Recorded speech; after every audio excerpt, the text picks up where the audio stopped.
so bad. These defensive players, I mean, now with Diggs possibly questionable and then Bland, I mean, you got to have pride defensively. I mean, you know the league sees your film. I mean, I've been in games before where it's been bad, and you know you've given up a bunch of points, but the next week is when you got to respond and say, hey, we're not that bad. I mean, I'm not that bad of a player. My coach isn't that bad. Well,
Testing. What about now?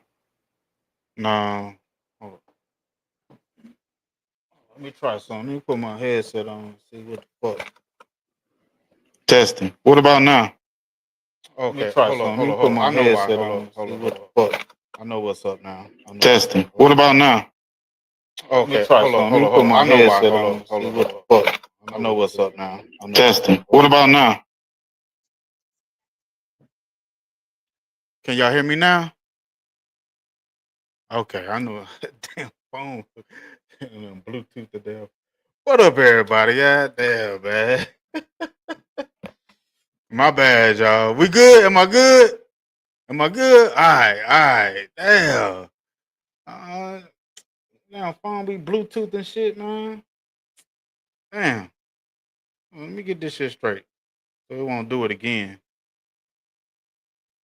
Hold up. Let me get this shit straight before it won't do it again.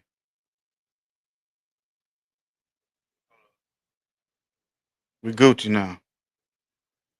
All right, yeah. There we go. My bad, y'all. What it do? Shit. What's up, everybody? Corey B, Yamar, Dallas fan 1997. Man, I seen your video, man. Good breakdown, bro. I was checking you out. Corey B, Willy Wonka. They trying to sabotage my channel. Shit, man. I was like, damn, man. What the hell going on? Shit. All right, bet. We good. All right, man. Let me go. Since I got the clip up, let me go ahead and let me go ahead and play this clip, man. See, this clip was NFL Countdown. They was talking about Dak Prescott and the offense going up against the Bears, depleted secondary. But let me get into this clip, man. We're gonna talk about this shit right here, bro. Why? Hold on. He was last week, but still, this defense has to come up because Dak can't score 40 a game. That's what it has to be, the Dallas defense. Hold on. Listen to what hold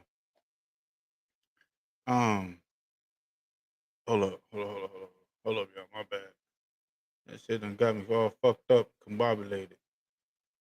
All right, hold on. Does Jadeveon Clowney help with the rush? They're searching for answers right now. That's how bad this unit's been. You know, you sit here talking about all these injuries, and Darlington was talking about. That's what Randy. Listen to what Randy Moss say. Rex, Teddy, you talked about the injuries.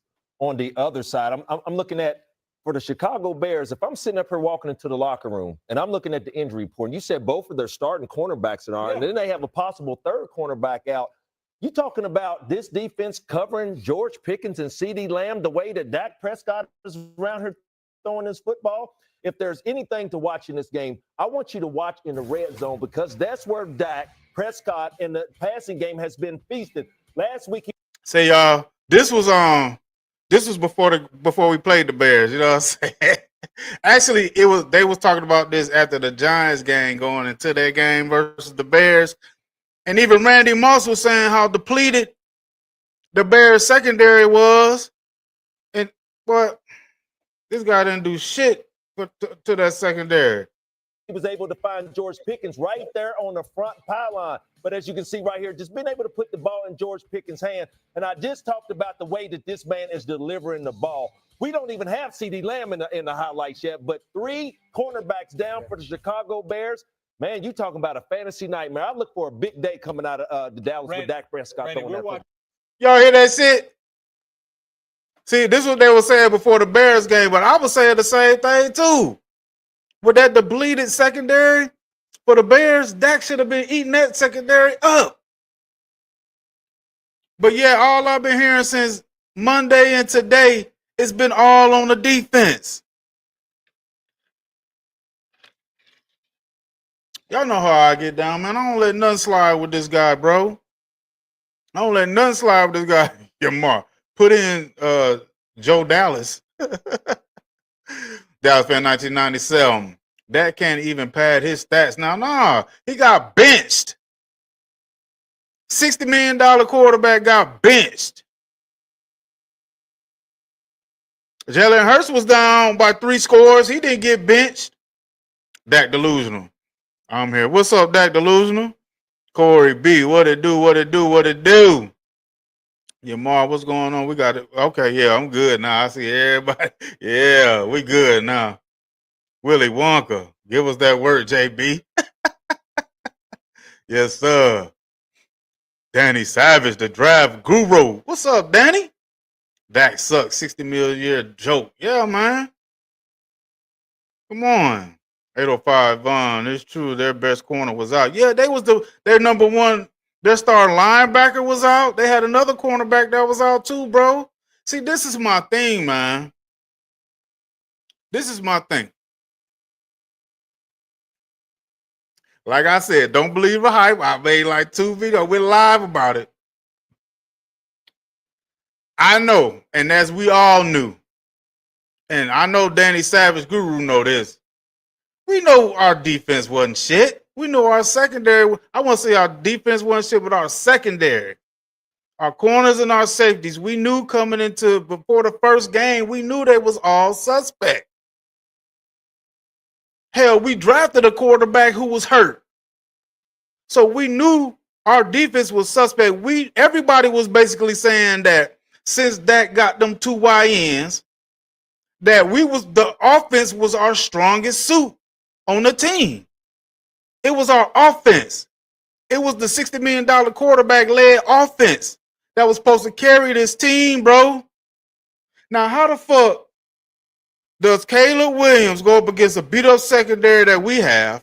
Dak went up against a beat-up secondary what the Bears had, but Caleb Williams outplayed his ass. This shit don't make no sense, bro.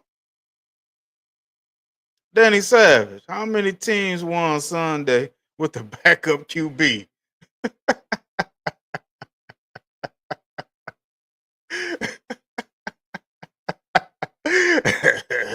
Facts. Dallas made Caleb Williams look like he's playing UCLA. Man, he set records on us. You know, man, bro, this shit is ridiculous, man. I ain't getting off this dude's throat, bro. Are you kidding me? Let me play the rest of that clip. That game last week together, and all of a sudden you're like, yeah, it's time for Pickens. It's time for Pickens. And all of a sudden, boom, game on the line. Who is getting it? Pickens. He's coming to So Pickens. that, to me, like Dak Prescott, don't let him have that kind of connection with Pickens and CeeDee That's Lamb. dangerous. Woo, it is. I'm going to tell you, I have one question about this. How many light bulbs in that scoreboard? Yeah, there's not gonna be a lot of Because defense. I mean, it's going to be Hey, light it up. it's going to be lit up today. On the other side of the ball, See that shit? See, they had the expectations of Dak Prescott supposed to ball out against that weak ass secondary. Are you kidding me? That's why, man, I'm staying on his throat, man. This bullshit. He's supposed to play way better. You let Caleb Williams, a guy that paint his fucking fingernails, outplay you, bro. You a 10-year vet. 805 on. We already knew they would say it's the defense, but Dak touched the ball every time. Yeah, man. He get the ball back too. That shit is crazy, bro. Yamar, BC, do you think we going to beat the Packers? I hope. BC, man, it's JB, bro. I don't know if we're going to beat the Packers, but you know what's crazy? Yamar? This will be the game we'll probably win.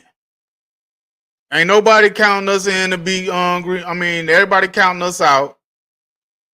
Hell, I really don't think we'll beat Green Bay, but this is one of these games we will win. When we supposed to beat up on the team, we lose. This is the type of game we'll goddamn probably win. Danny Savage, Joe Dirt came into the game. Yeah. It was about 5 minutes left in the game or something? Then he came in, goddamn, thought we was going to score. He did the same thing Dak did, throw a fucking pick in the end zone. Man.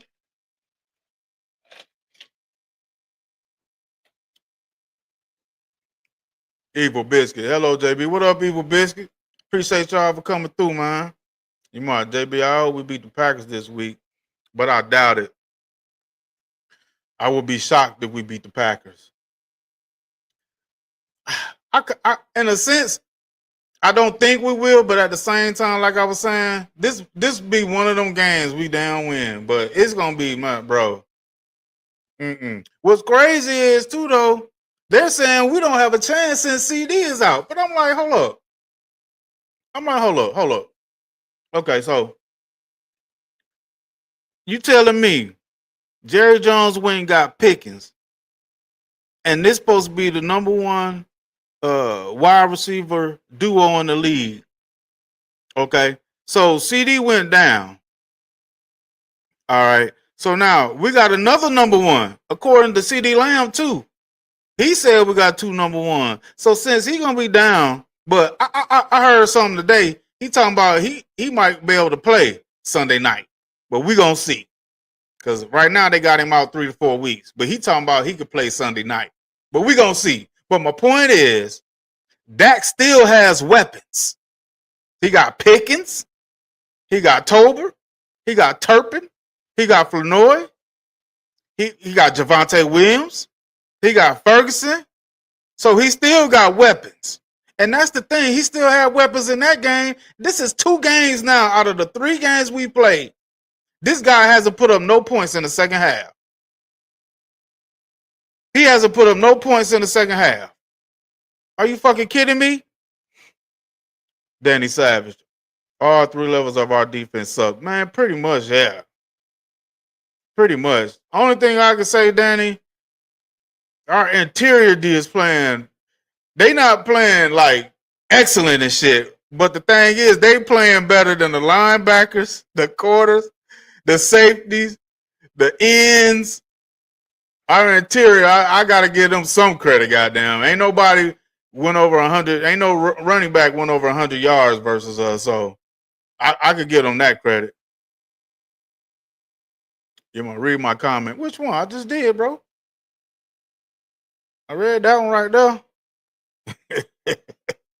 Hold on, let me get to the rest of my G. Dak Delusional. What's up, bro? How can an MVP runner-up not take advantage of a hurt Bears new defensive backup? That's what I'm saying. And all the shit I'm hearing today from these Cowboy content creators, they blaming Jerry Jones.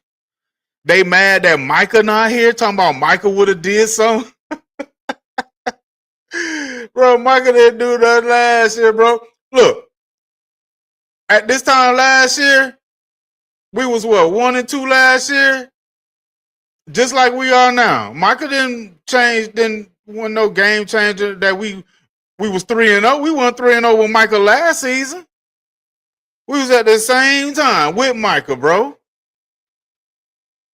That's all I am. Oh, we ain't got Micah. We ain't got no pass rush. It's Jerry Jones' fault.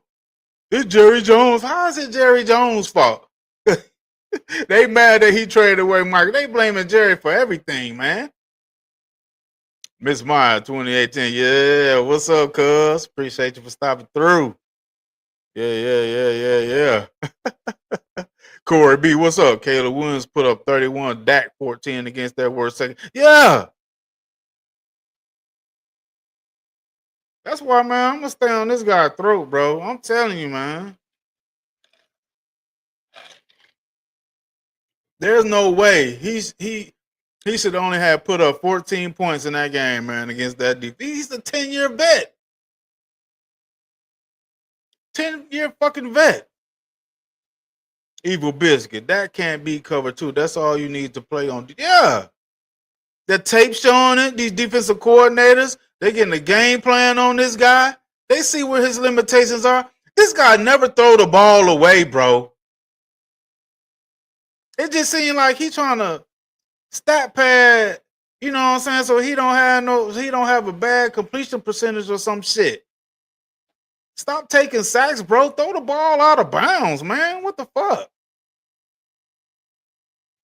Willie Wonka and Joe Milton ain't shit either. He's learned from Dak, which is why he also threw an INT just like Dak. That dude, Dak forced that INT in the end zone, bro. He forced that shit. It's like he wasn't even looking. But I don't hear nobody talking about that shit. None of these Dak fanboy slurpees, all they saying is Jerry Jones, the defense, CD hurt.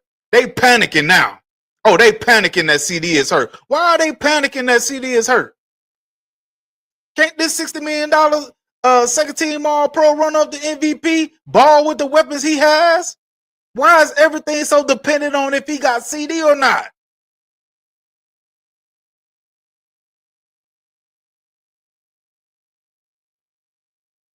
Corby, I wouldn't bet on the Cowboys. Bet against their ass. Shit. Bet against them. Your mom. My bad, JB. I'm so used to watching. It's all good, bro. It's all good. Corey B, it's a copycat league. GB Green Bay gonna be running that cover too. Also, yeah. But you think Green Bay scared to play Dak? They got so much confidence coming into Dallas to play against Dak. They got so much confidence, bro. Dak, man. I think Dak gonna throw 2 more picks in that game, bro. 2 more picks. Hey, Mark. Pickens is a number 1. You kidding me? He's supposed to be a number 1.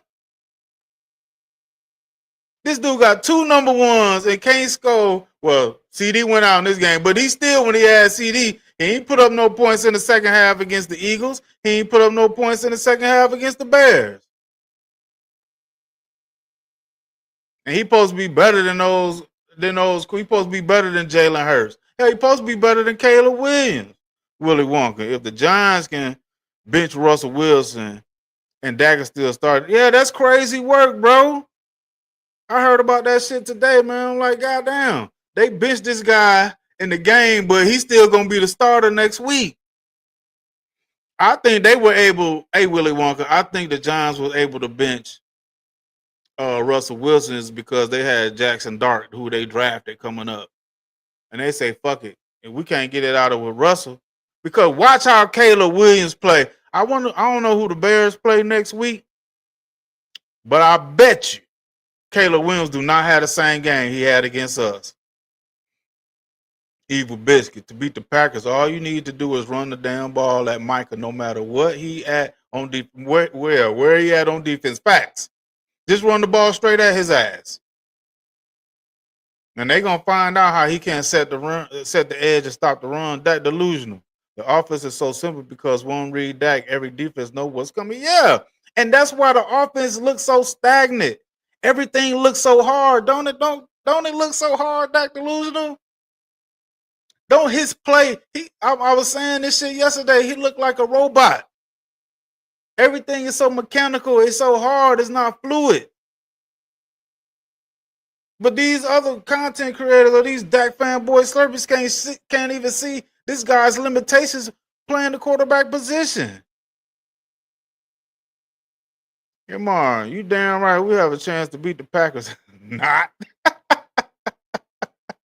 Corey B. No points in the second half. None. They're going to blame that on the defense too. But this guy is the quarterback who has the ball in his hands more than anybody on the offensive side of the ball. His fucking decision making is terrible. It's terrible. Willie Wonka. Ain't no way we beat the Packers. Please stop that. Hey, Mark, he did against the Giants. No, he didn't, JB. That putting that voodoo back on y'all. Hell yeah. Hell yeah. Shit. Yeah, Mark, I can't wait for us. We run at Michael JB. I can't wait to see that too. I want to see how effective they're going to be, what they're going to do. This is going to be a hyped ass game, bro. But unfortunately, our quarterback, bro, he's going to be a no-show. Watch. He's going to be a fucking no-show. And nobody is calling his ass out, bro. That's what's pissing me off so bad. Because see, that's why we got to continue with this mediocrity with this guy. Nobody is calling him out for this terrible ass play. He's still making decisions like he made the same decision throwing that quarterback as goddamn Joe Milton did. I know he did it first, but Joe Milton, like, was his second year who need all this work. Dak Prescott, a 10-year vet. Instead of him throwing it away or whatever, he'll take a sack or throw a pick. He'll either take a sack or throw a pick instead of just throwing the ball away if it ain't there. The fact is he can't fucking read the damn defense. One read quarterback, bro. 805 on. So I'm a hater because I say what I see on Sundays. It's always want to make it personal, like it's more than football. Yeah, bro. We talking about what we see on Sundays. It ain't about hating this guy personally, bro. $60 million quarterback got benched. This is the third game of the season, bro. This guy gets benched. 5 minutes left in the game. And the third game of the season, bro. This, man, it's looking bad. This shit is bad as fuck. Yeah, Yamar. Micah is not a Myles Garrett. No, and Myles Garrett outplayed him when they played the Packers too. He would have more of an impact on that game than Micah Parsons did. Willie Wonka, hey, Dak, the chickens are coming home to roost. Yamar, JB, Joe did better than Dak in that game. You think so? Damn. That's crazy. Corey B, I agree. 2 more picks for Dak against Green Bay. Yeah, I think he's going to throw about 2 more picks. Mm-hmm. Show the hell will. Facts, JBL, Willie Wonka. Hey, man, I want to get into this. I'm going to get into the press conference, bro. This guy, after the, hold on. Let me get to this post game. This dude said some shit in here, bro. Oh boy, I had played a little bit. I was listening to a little bit of it, but I said, hold up, let me I want to react to this because I heard he was saying something even in the beginning, and I said, hold on. Hold on. Let me play this thing from the beginning and just react to this. Man, y'all listen to this guy. This boy. This shit is crazy. How do you explain this?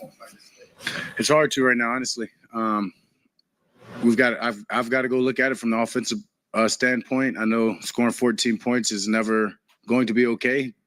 Dang sure not with this offense, this unit, the team, the players that we have. And 6 of those were field goals. So not acceptable, not to our standard, not anywhere in what we believe in.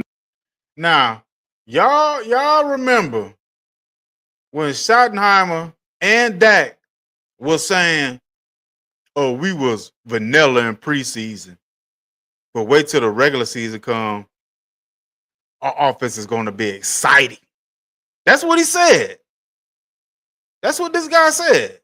Wait till we was vanilla in preseason, but wait till the regular season start. We're gonna be exciting on offense. Exciting? What we're capable of doing, and got away quick, and had a chance right there to cut it back to 10, and had a turnover in the red zone. That's unacceptable. How much did losing Lamb hurt you guys and affect the way they cover Pickens? I mean, obviously, you lose a player like CD, it hurts, and it's hard to substitute that. When you've got the players that we've got, we're wondering anyways how teams are going to play us. So then when you lose a guy like that, maybe it made their game plan a lot easier from their standpoint to, double George, Cloud George, what they did early. He was still able to make some plays. But hold up, Dak. Hold up now.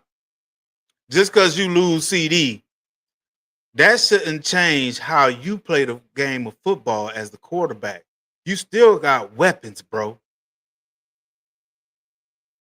If you listen to this guy, it seems like he's pushing off the accountability on losing CD and shit.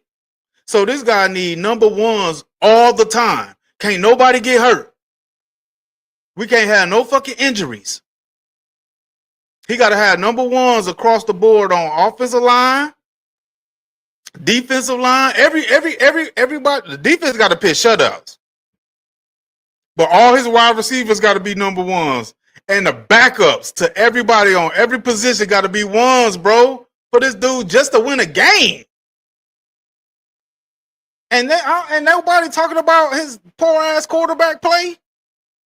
This guy got more weapons, more help, offensive line, everything that Caleb Williams had, than goddamn Russell Wilson had. Hell, he had more weapons that was healthy going up against the Eagles, and he didn't do shit.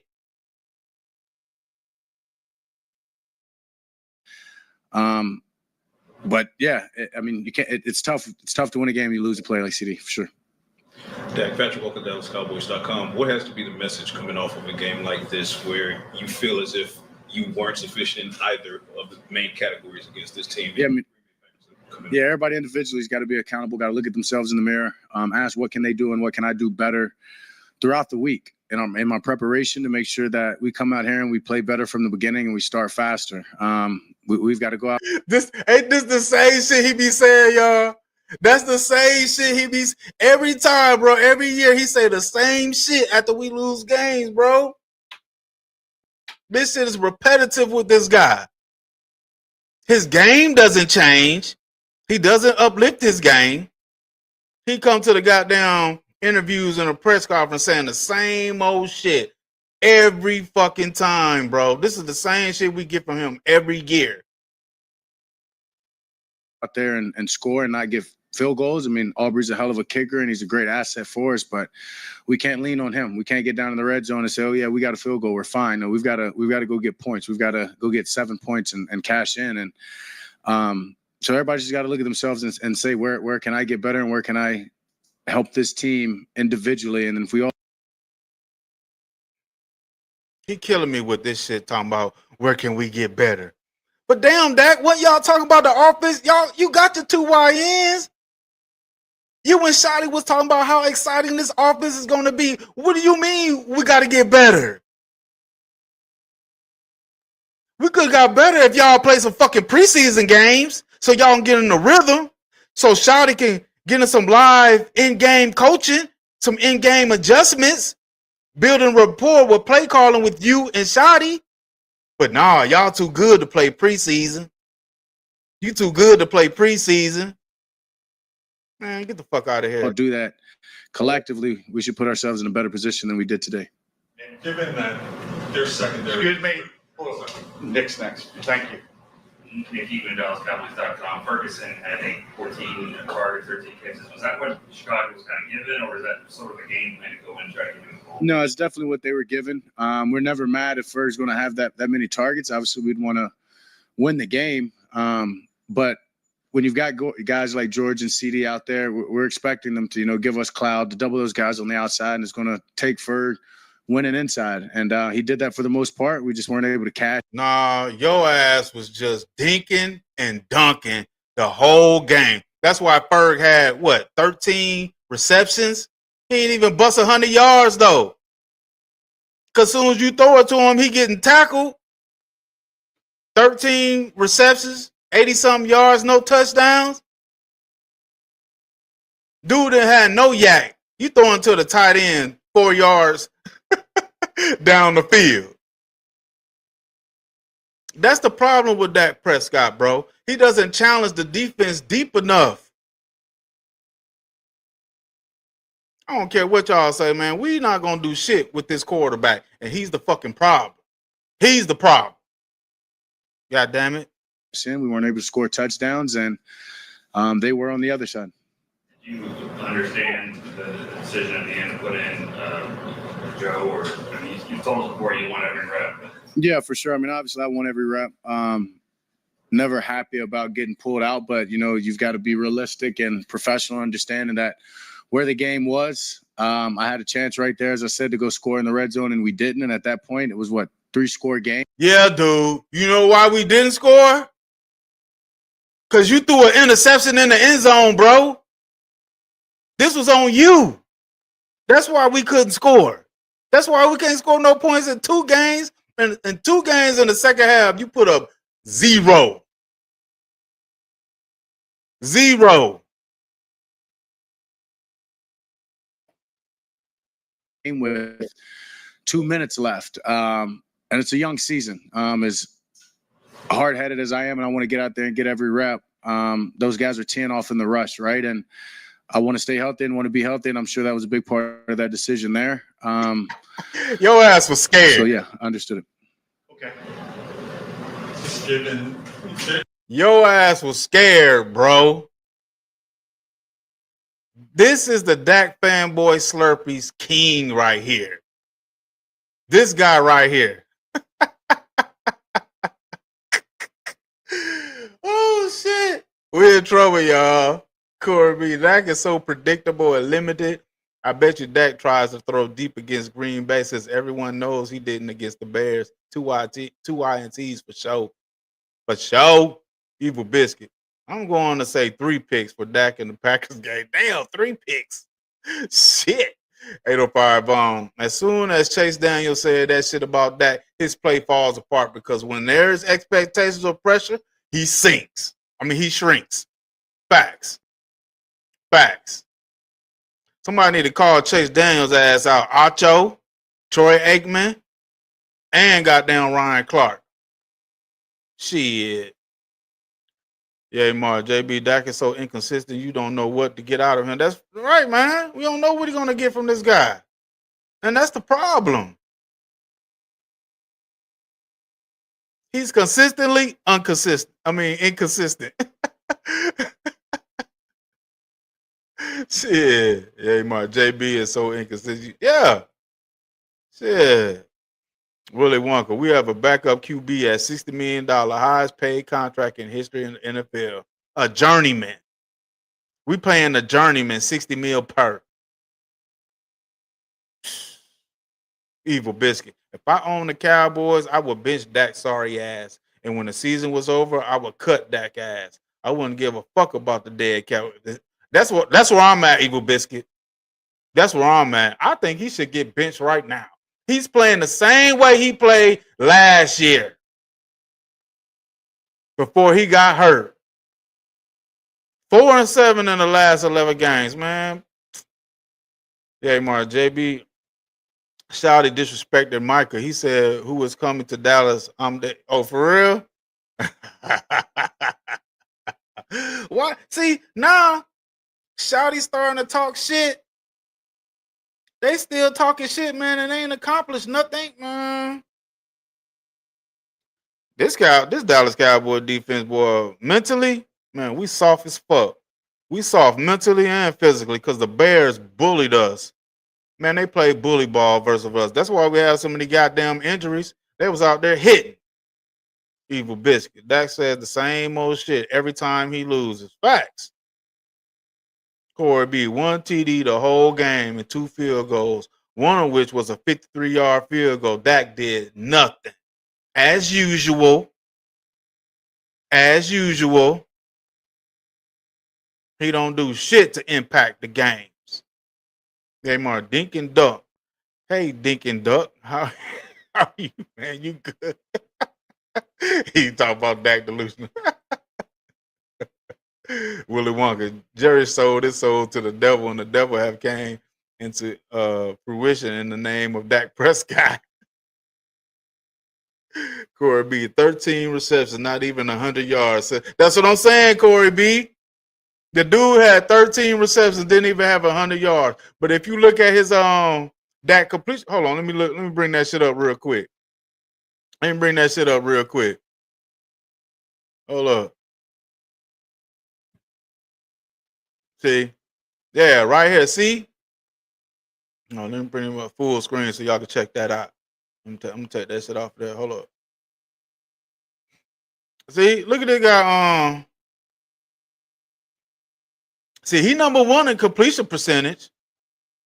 See, because he's scared. See, he don't want to mess up that completion percentage. That's why he hold on to the ball too long. He'd rather take a sack or a pick instead of throwing the ball away. It just seems like he want to stat pad his goddamn stats. He just want to pad them motherfuckers. He don't want to ruin this completion percentage. Man, this shit is crazy, man. This quarterback we got, man, and his mentality. This don't make no goddamn sense. So yeah, he's number one in completion percentage because he checked down Charlie. But if you want to look at his passer rating, let's see where he at in his passer rating. Oh shit, goddamn. 20th. This guy's 20th in his passer rating with 86.1. We got all these quarterbacks, man. Caleb Williams at 6, and he bumped up to 6 because he played us.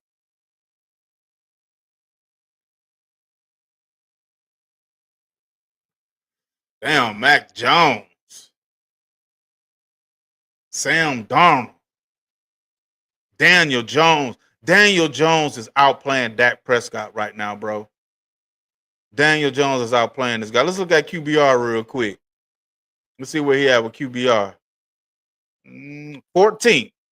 14th in QBR with a goddamn 58.8. $60 million quarterback? Are you fucking kidding me? Man, this shit is ridiculous, bro. Yamar, JB, my granddad was saying Mike is going to destroy the Cowboys, but I have a feeling the Cowboys are going to run the ball and not pass the whole game and not pass the ball because of Dak. Man, I've been saying they need to be 60-40 run. Dak should only have about 25 to 28 passes a game, bro. We need to be a heavy run team regardless. Regardless. Miss Matrix. What's up, Miss Matrix? I see you back up here again. What it do? JB, you wasting time ragging on Dak. The defense is absolutely atrocious. I don't give a fuck if he plays like Tom Mahomes or Patrick or Brady, my dude. And if he did, we'll get W's. Jalen Hurts went out there and did it against their defense, had him down two scores, wasn't it? They didn't take him out the game. They didn't give up on Jalen Hurts. But see, you got to make plays. You still got to play well at the quarterback position, bro. Dak doubles down and throw 2 picks when our defense is sucking. You can't play like that when you're a $60 million quarterback. And you know coming into the game, our defense is hurt. Our secondary, our safeties.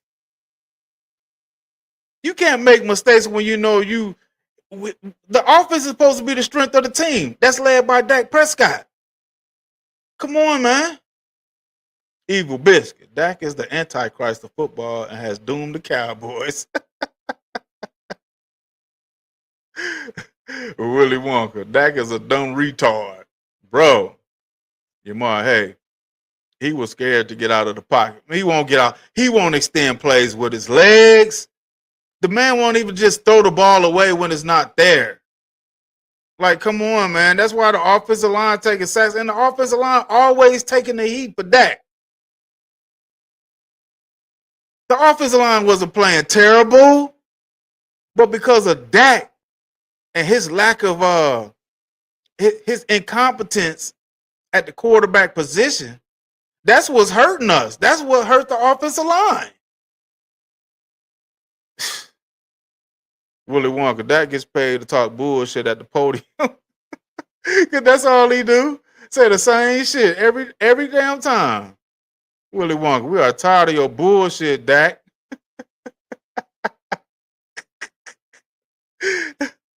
Hold up. Let me see. Let me play the rest of that. Let me play the rest of that shit, man. And then I'm done with this guy on that. Play the rest of that shit real quick. Their secondary just came in. They were pretty banged up. No Jalen Johnson on the board. And just given that, how surprised were you that you weren't able to get more shots down the field? I mean, they were dropping. They were getting a lot of depth that allowed for underneath throws, which we got. We've just got to be able to stay on the field, convert third downs, not put ourselves in some of those 3rd and 7 plus. Obviously, that's plays to their benefit. But when you lose a guy like CD for one, and they can play as soft as there goes those excuses. You hear that? When you lose a guy like CD, but you got Pickens, bro. You got Pickens, you got Turpin, you got Tolbert, you got Flanoy, you got Javonte Williams. I mean, you got other players, bro, that can make plays for you. You just got to be able to manipulate that defense, bro. This dude up here on this podium making tons of excuses, bro. Nothing but excuses. And his Slurpees. They blaming everybody else but this guy. We need a better leader at the quarterback position, bro. If this is not evident by now, I don't know what to tell you, bro. I don't know what to tell you. This guy's up here making excuses for his play because CD got hurt.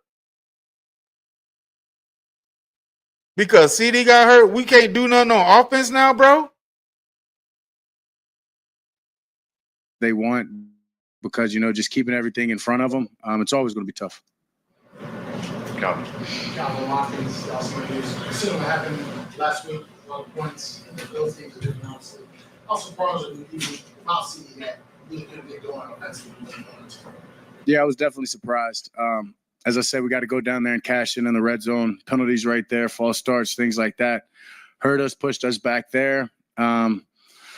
They scored right there. They scored to go up, and then we get the ball back with a little bit of time left in the end of the first half, and we don't convert like we did in the end of last game, right, to give ourselves a chance to kick a field goal, and then we come out and 3 and out, or maybe we got one first down there, and at the start of the second drive, and then you look up and the game's pulling away from you, and that's tough when you're playing an offense that looked like they're getting hot right there.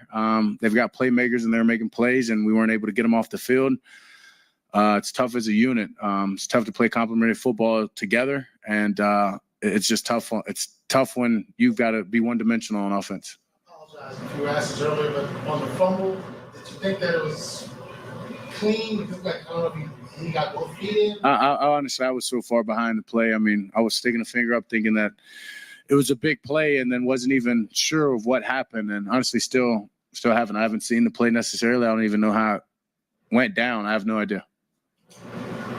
On the interception in the end zone, can you talk about what you saw and what happened there? Yeah, good little crossing pattern, play we're very comfortable with. Thought I had GP was going to come clean. He got bumped up off his route, almost pushed toward the back of the end zone, and I came back, right, Tolbert's going to the back pylon. No, dude. If y'all saw that play, that dude was staring down Ferguson.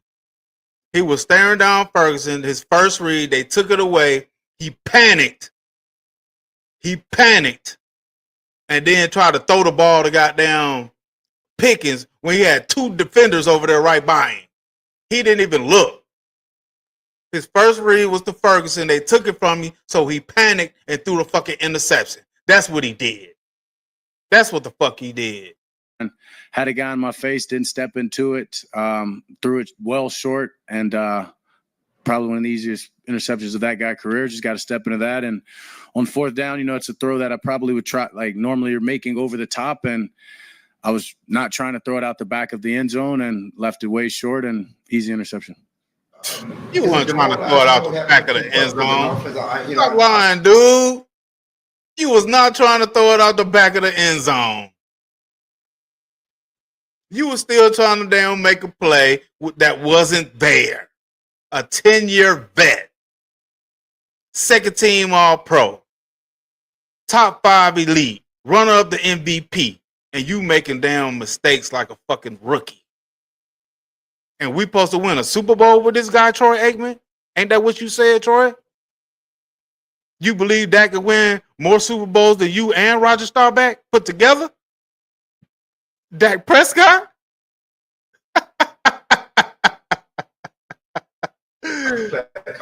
Football, but you watch them and they're scoring it easy, and it seems like it's hard for you guys to score. You have to take it underneath stuff, and you're not getting the big chunks.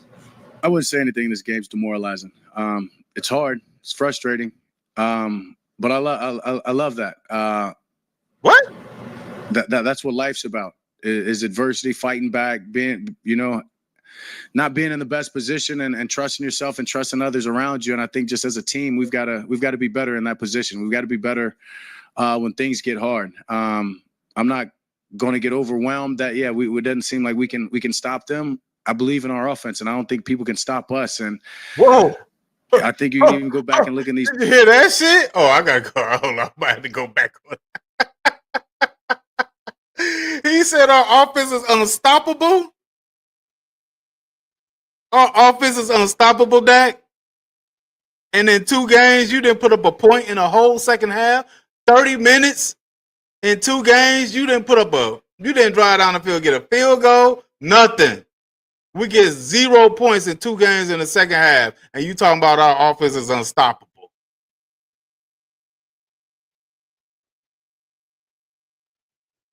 We can stop them. I believe in our offense, and I don't think people can stop us. And I think you can even go back and look in these possessions. We stopped ourselves, whether it be interceptions, right?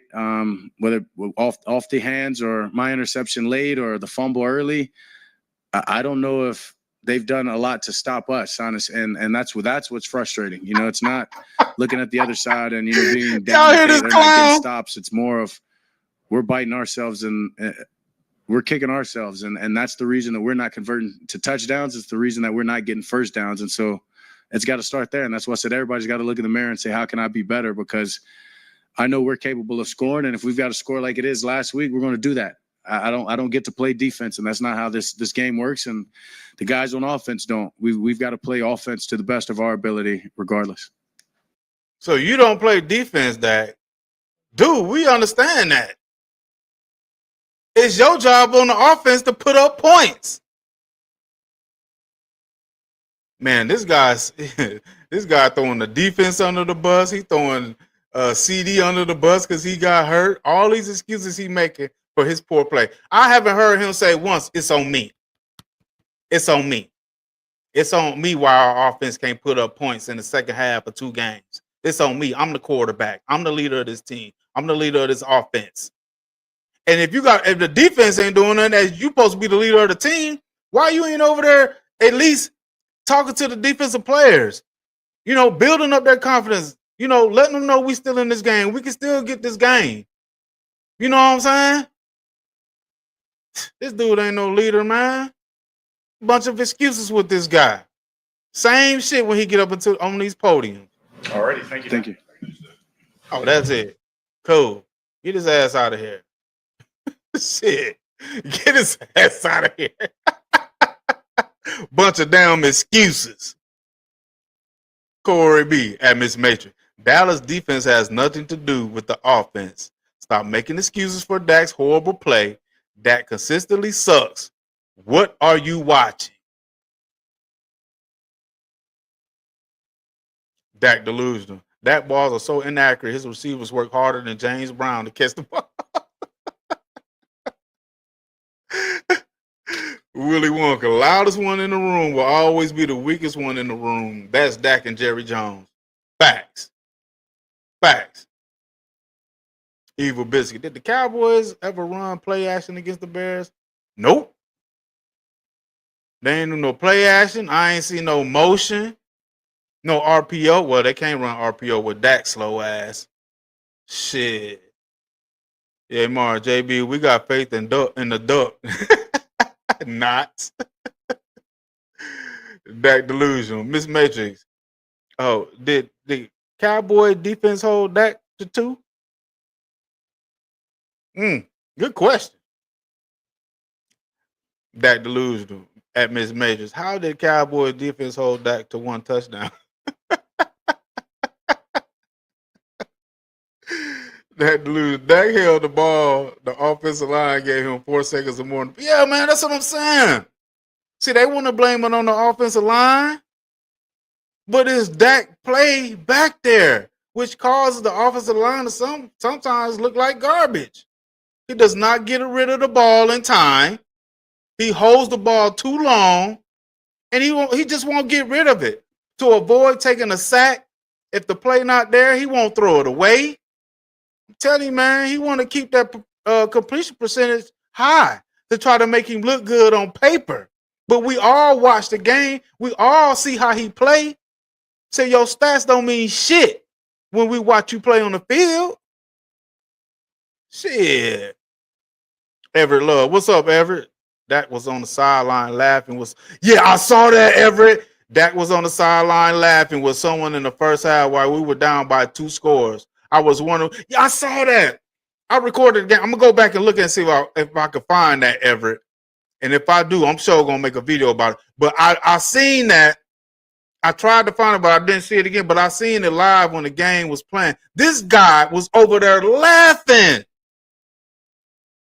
Laughing on the sideline, bro. What the fuck you laughing at? We down 2 scores. You the quarterback.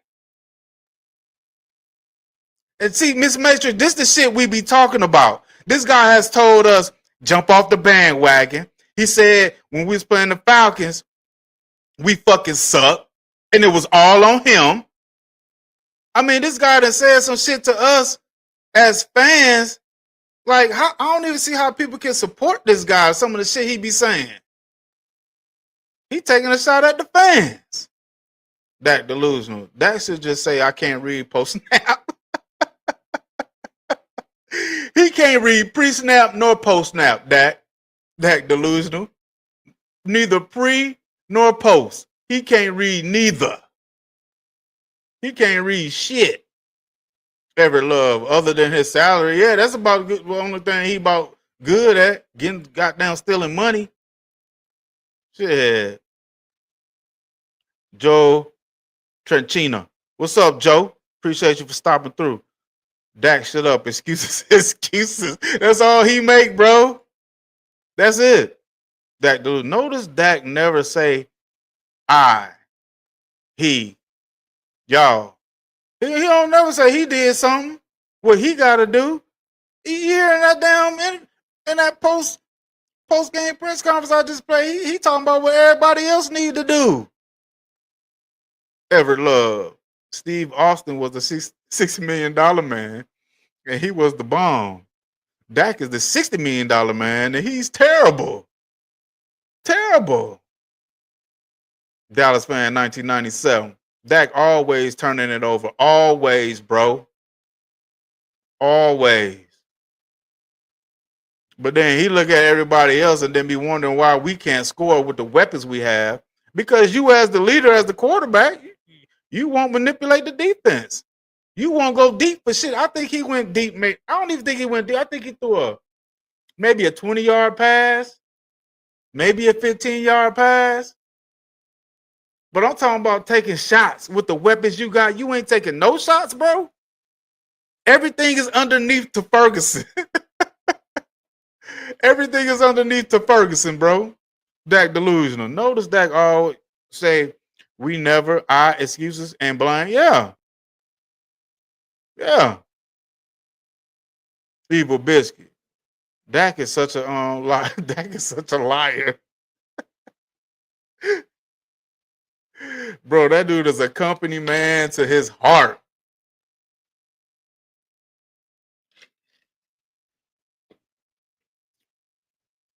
Miss Matrix. Corey, are you watching? You missed the defense making Caleb look like a Hall of Famer? Or I guess you only watch offense. They take a bathroom break. What the fuck, man? No. Yeah, our defense didn't play good. I know they suck. But that's not what Dak's job. Dak's job is on the offense. He's supposed to score points. Their defense was sucked too. They was missing a starting linebacker, two starting cornerbacks, and a linebacker. So they secondary, they had third stringers and fourth stringers out there. Why couldn't Dak do to their defense what Caleb Williams did to our defense, Miss Matrix? That's the question. That's the question. Evil Biscuit. Anyone that works for ESPN is a damn idiot. If Troy Aikman said Dak can win a Super Bowl, Troy is an idiot too. Bro, he said that, Evil Biscuit. He said he think he can win the Super Bowl. I think he can win more than I've won. He can win more than even Roger Staubach won. That's what Troy Aikman said. That's what he said, bro. Willy Wonka. Dak belongs in the XFL. Is that league still out there, Willy Wonka? Is this still an XFL?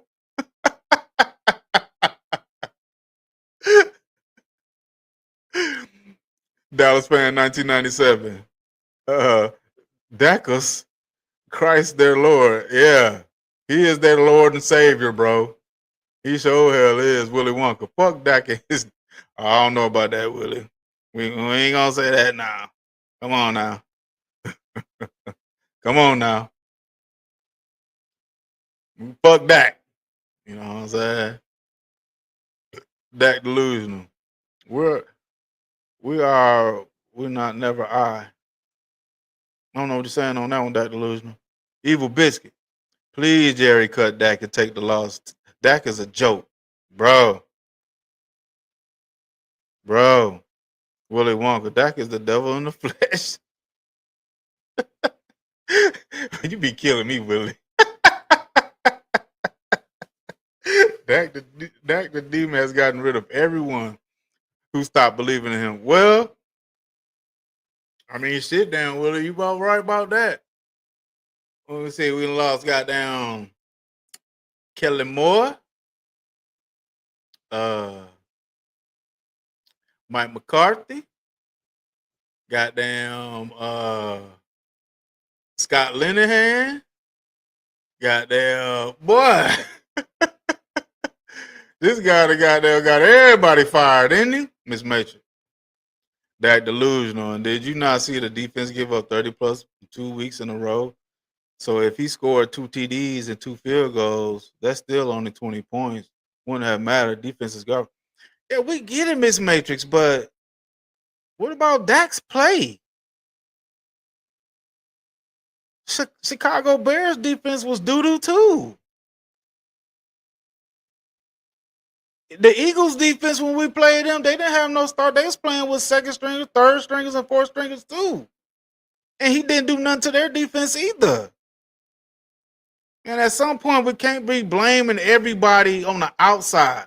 We can't keep blaming Jerry Jones. We can't keep blaming the defense. We can't keep blaming that Dak ain't got no number one receivers. We can't keep blaming the run game. We can't keep blaming the coaches. At some point, this guy that's getting paid the most at his position, he got to do something. It can't be the same shit every year, every game. This dude got to do something, man. Evil Biscuit. Dak definitely rides the football short bus.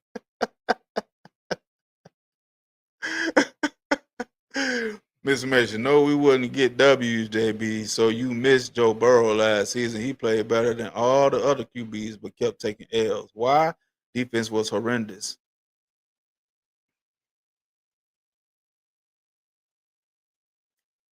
Okay, Miss Matrix, just keep making excuses for the defense.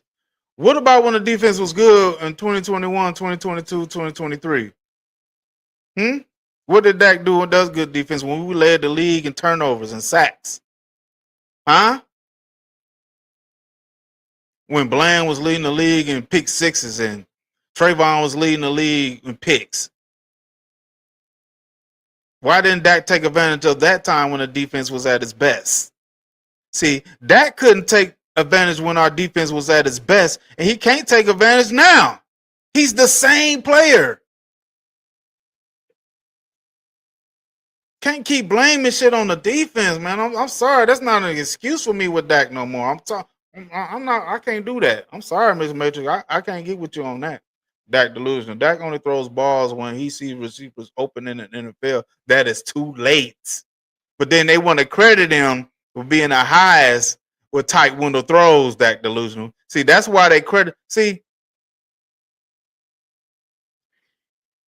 they put up all these particular stats for Dak Prescott to save his ass, to say, well, Dak did okay, Dak did good. But when you watch the game with your own eyes, his play on the field do not match the stats because he has no real impact on the game live. He doesn't have an impact on the game live. We just look at his stats and then give him all the credit. Well, it wasn't Dak's fault that we lost because look at this completion percentage. He did this. Look at this. He did that. He threw for 300 yards. It wasn't Dak's fault. But meanwhile, he throwing picks. He taking sacks because he won't throw the ball away. He making terrible decisions. In some games, he be having it. If the defenders played better, he would have more picks than he got now. John Stanley, what's up, John? Yo, JB, I hear you a little late, but I'm in here. Yeah, short past that. Yeah, bro. Too much dinking and dunking with this guy. Dak delusion. JB, are you open up phone lines tonight? I don't have no phone line, but I can put this link in the chat. Hold on, let me see. Let me toss that. Let me see if I can put the link in the chat, bro. Y'all can come on up here. Hold up. Let me get this shit straight. Let me drop the link in there. Let me see if I got it right. Yeah, there we go. I don't know about that phone line shit just yet, that delusional, but I sure drop that link in the chat. Anybody want to come up, man, y'all can get some shit off y'all chest. You know what I'm saying? Cause, bro, all that shit they were talking, this guy, oh, he got his, Dak only got one sleeve on. He bought the ball.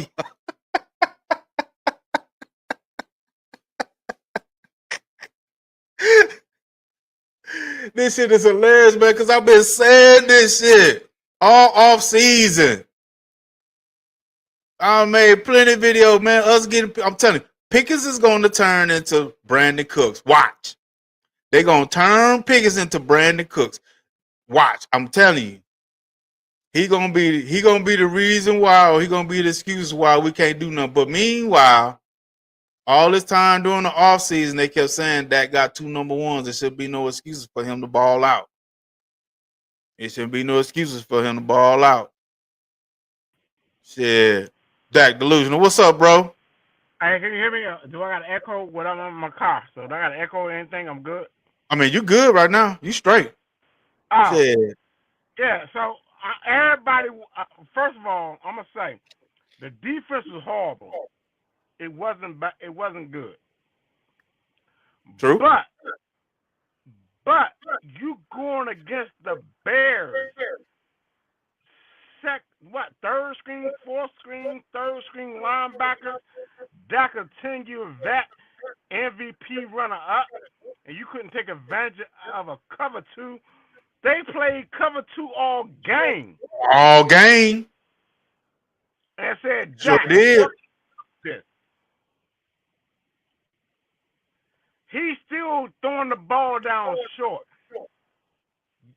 And I tell people, if that was Cooper Rush, we'd have run that game. Cooper Rush pressed that ball on cover 2. You know what, that delusion? They say Cooper Rush sucked. He wouldn't have did nothing, though. Man, Cooper Rush would have pressed that cover 2. Look at it. Joe Milton came in that. Yeah, he threw an interception in the game. Just imagine you put Joe Milton in that game at the second half when the half started. Joe Milton would have won that game.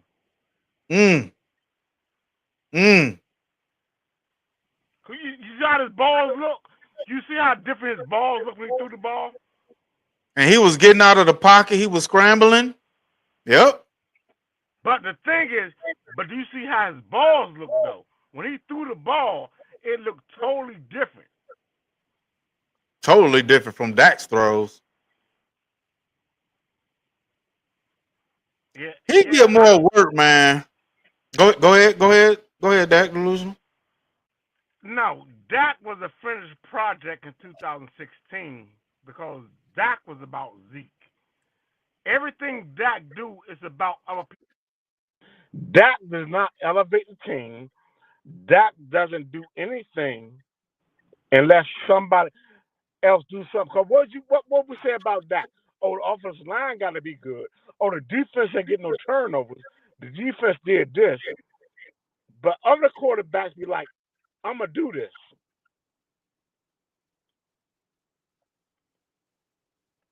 Dak is not a difference maker. Nope. He sure hell ain't. I would rather have Cooper Rush than Dak. I said that shit too. I said we should have built the team around Cooper Rush instead of Dak. That's what we should have did. We should have built the team around him because, like you were saying, Dak Delusional, he's going to threaten that cover too. He did that against the Falcons when Dak faked that damn injury. Came in the game with only 11 minutes left in the fourth quarter and put up damn near the same stats that Dak Prescott did in 3 full quarters. Like, come on, bro. Because all he was doing was dinking and dunking in that game against the Falcons. Yep. And you remember the game that Cooper Rush came in? And it's reminding you that 911 assist is set to off. And you remember the game that Cooper Rush came in against the Giants and CD dropped that long bomb pass? Yeah, he would have scored a TD on that one. But he scored one later in the game. Yeah, I remember that. Yeah, if CD didn't drop that pass, Cooper Rush's stats would have been way better. So But see, another thing. Go ahead, my bad. I don't hear how good Dak is this because you know what? When Dak get hurt, take a look at the record. We win more games with Dak out of the game than we win when we in there.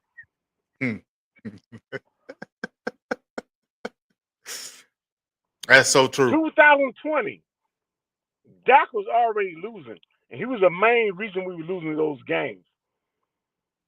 And then what other seasons Dak got hurt? Oh, last year, Dak was what 1-3. We won more games without Dak. Yep. Dak is not a difference for that team. He's not. And that's the problem I got, Dak Delusional. He is not a difference maker. He'll play okay, like in the Eagles game. He played okay, so people didn't want to like say no. He played okay, but he didn't score a touchdown. He didn't throw a touchdown or nothing. And then when we beat the Giants, it took us a field goal with 4 seconds left in overtime. Yeah, Brandon Aubrey won that shit, bro. How many teams got a kicker to a 64-yard field goal? Ain't too many. Only one I can think of is Justin Tucker, and he ain't even in the league no more. He don't even play for the Ravens no more. And the thing I ask everybody, and all these Dak fans get mad. I say, what is Dak's signature game that he actually won for you? They try to say Seattle in the playoffs. No, that was Zeke and the defense. Yep. Facts. Man, Dak. When I saw Dak in 2016, and even in the preseason, when they had to take what's the boy name out? They had to move that boy to the defense for Dak to even be a quarterback. Who? What was the dude name? In 2016? It was a quarterback they moved to the defensive spot, only for Dak to be third string. Damn, it was a quarterback they moved? Shit, because I know that when he came in, the only reason why he got the job was because Kellen Moore got hurt. So another quarterback got hurt too. We had No, he got his job because they moved Jamel Showers. What was that dude name? Showers. It was Showers. They moved him to the defensive Showers. play because he was playing better than Dak. And they kept saying, well, Dak started off slow. Man. Oh, let me read this comment real quick. Miss Mitchell. Let's fix that. Then we could talk about the other stuff. I can't get past how bad they're playing. You talk about how it's not cutting it. That's how I feel about the defense right now. Okay, Miss May. Willie Wonka. Teach that delusional fans. It's glad to hear from you, my brother. Finally, that's Willie Wonka. Send a shout out to you. Yeah, I don't talk much on people's screens because my name ain't really Dr. Delusional. I got another name I went by, but what reason I got Dr. Delusional, I'm gonna tell everybody why I got Dr. Delusional. My Dr. Delusional came from being on Mark Holmes' page Oh yeah. and other people's page like Law. And when I was to be on another account, I could put up facts and say things. And I saw these fans, and I said, y'all fans are Dr. Delusional. And that's how I came with that name. Shit, but that's all I've been knowing you by said for years now though. So No, you know my name. When you go in big country thing, I can't say it right now. yeah. It start with D and it end with a B and a Y. Okay. I hit you on there sometime. All right. What I said, my real name is These Boys Win. Oh, okay. Okay. So yeah, I do be saying, yeah. I got you now.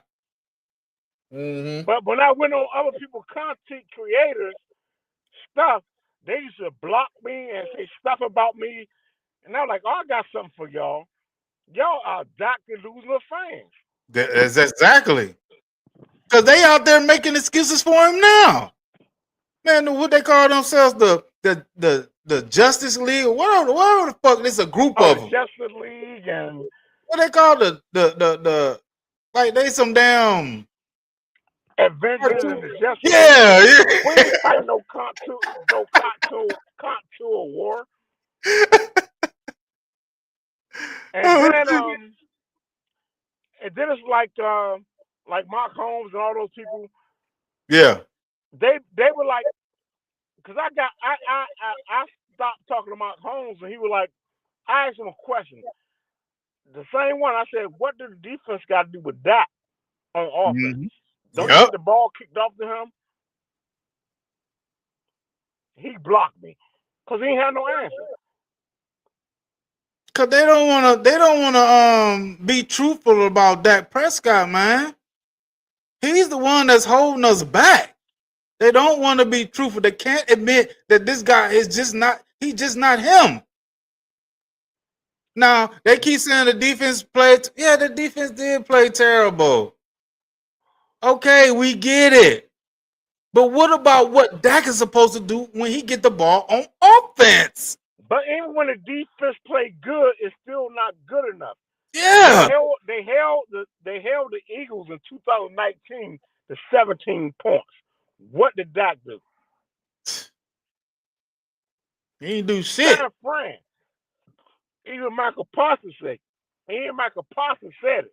He said, we played good enough, but without those turnovers, we could have won the game. Who turned the ball over? Dak. And then what did Michael have to do? Bow down to Jerry and Dak to get his podcast, and then Jerry was like, "Oh, I'm gonna be out of here. You talk too much, boy." I'm gonna be honest, Dak Delusion. I never was on the Michael Parsons train, though. I'm sorry. I wasn't on his train, man. I wasn't on Michael either, but Michael did play that game in the 49ers. The defense, the Marcus Lawrence. Yeah, they did. Yeah. And Michael said, he said it. He He said without the turnovers, he said the defense played good. He said without those turnovers, we win this game. We do. We did. We would have. Both of them. Both of the games we played in the playoff against San Francisco. And that's a good point, Dak Delusional, because even when the defense is playing good, it's still not enough for Dak.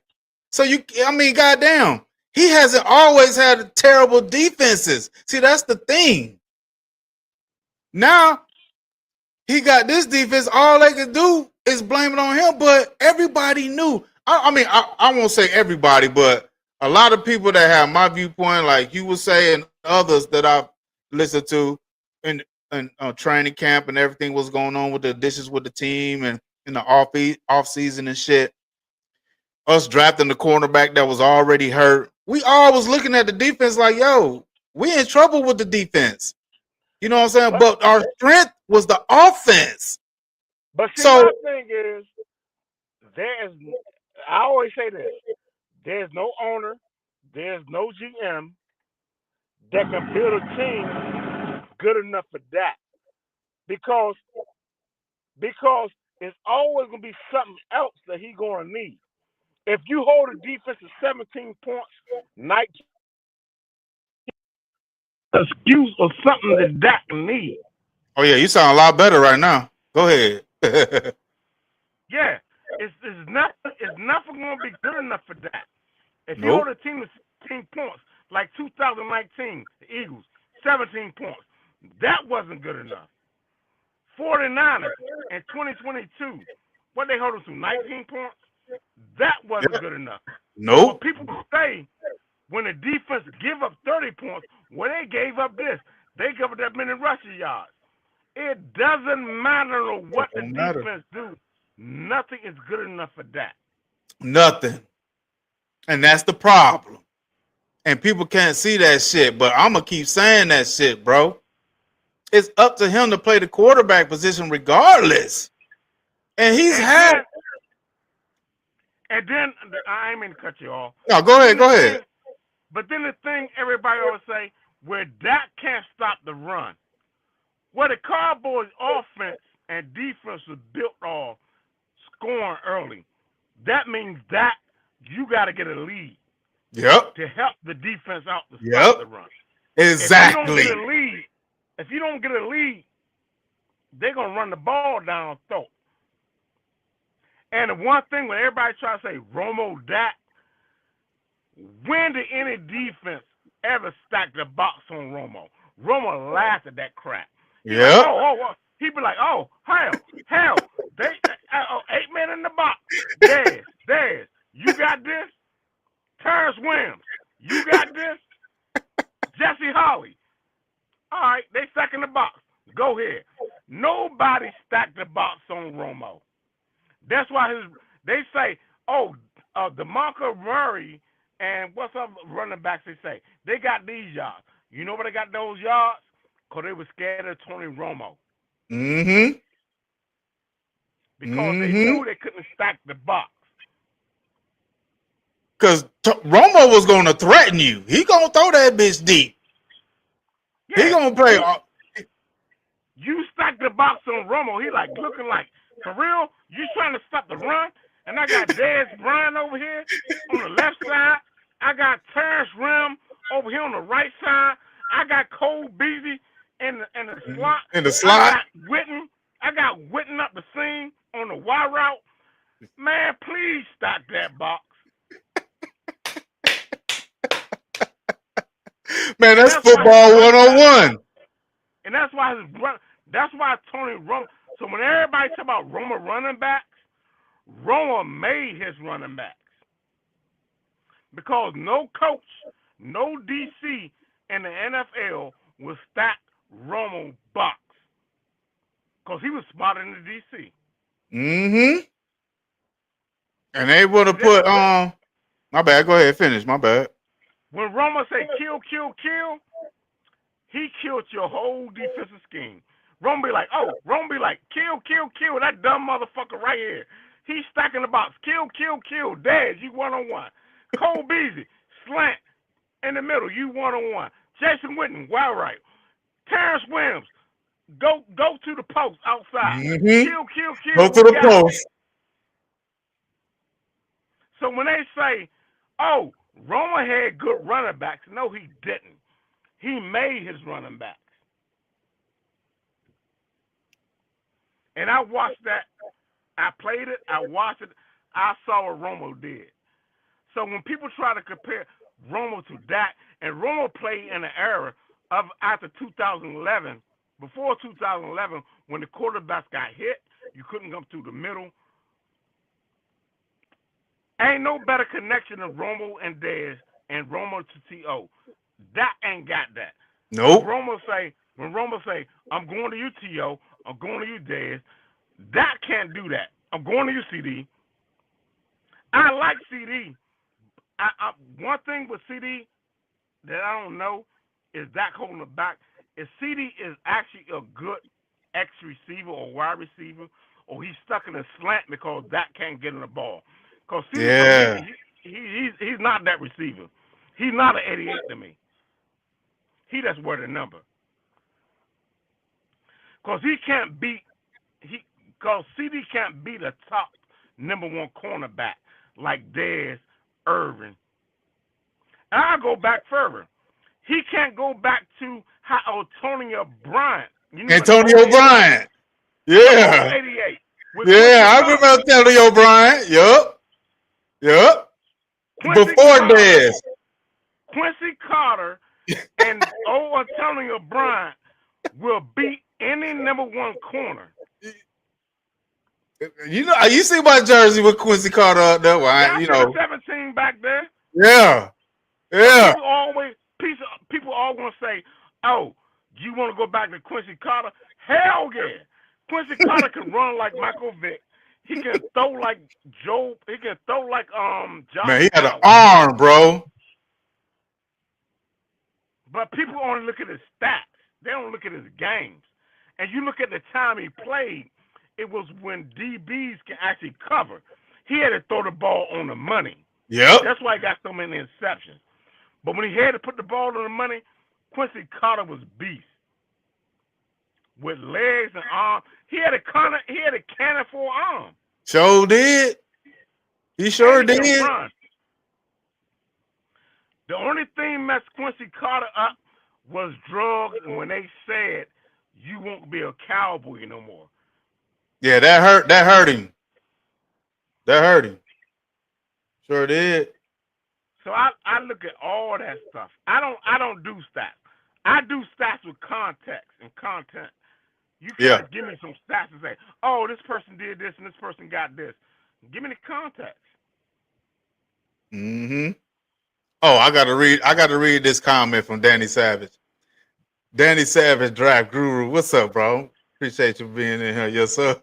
Dak needs the Great Wall of Dallas, Irvin, Randy, Moss, and Megatron at wide receiver, Tony Gonzalez at tight end, and Adrian Peterson at running back. Then the 1985 Bears defense. Bro, yes! And that's too much, but that's what he needs just to be successful in a regular season game. You got all that. That's a Super Bowl winning team right there, bro.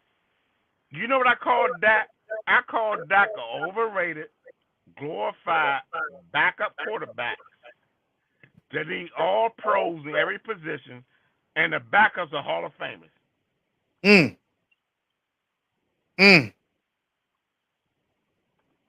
I don't understand why these, some of these Cowboy fans, these diehard Cowboy fans, a lot of them are delusional. Like your name. And these damn Dak fanboy slurpy content creators, bro. They talking about they watch all this film. They be posting these videos about all this film breakdowns they be doing and shit. But you don't break down the film of your sorry ass quarterback and hold his ass accountable for his lackluster play. None of them ever break down that. Because I saw like 3 creators break down Trey Lance film of the preseason. We threw the 5 interceptions. And I asked all those creators, I said, okay, y'all did that? Now break down Dak film for the season. Nobody ever broke down Right. Dak film. They don't, because it's gonna make him look bad, and it's gonna goddamn disprove their narrative about him. They could break down film on coaches we done had. They could break down film on all these other players we had. They say that they don't belong here. They need to go. Oh, he ain't good at this. He ain't good at doing this. But we never see them do breakdowns of that and what he's doing that's negative. You know what I'm saying? That's contributed to the team with his negativity when his quarterback play. They'll break down a film of a receiver that's running a slant to the right, and Dak throw the ball to his back shoulder, and he break on the ball, and he touch the ball. They be like, well, it touched his hands. He should have caught it. I'm a receiver. Your momentum, where you going, even though I know when you grow up as a receiver, they say if you touch the ball, you're supposed to catch the ball. That's a bullshit lie. Mm-hmm. Because I play receiver too. I play receiver too. So I know, like, you can't, every ball you touch, that don't automatically mean it's a catchable ball. That just means you're trying to goddamn catch the ball. Yeah, you trying to catch it because it's inaccurate, or you know what I'm saying? It might be a late throw. It might not be placed in the right spot. So you got to adjust yourself to be able to make the play on the damn ball. You know what I'm saying? That was. I ain't gonna cut you off. That was being said about CD. Remember when in the game against the Eagles when he had to dive to get the ball? He had the cornerback beat. He shouldn't have had to dive for that ball. It should have been dropped right there in his hands. Oh, but he touched the ball. You don't know how. You don't know that. They don't know the effort that receivers give sometimes to try to catch a bad ball. What up, Derek? What up, guys? And then sometimes when you cutting across the middle, they say, "Oh, he should have caught that ball. It was right there." But the receiver think about, "I'm gonna catch this ball. I gotta gather this ball and take the hit of this." Just like what's his name dropped the ball? Ferguson. No, Pickens. Oh, when he tried to catch it and it went off his hands? Yeah, he was trying to gather the ball. It was high ball for one. He was trying to gather the ball and look to see who was going to hit him at the same time. So it's not just about catching bad balls. What I keep saying is, why do Dak receivers got to work like James Brown to catch a ball?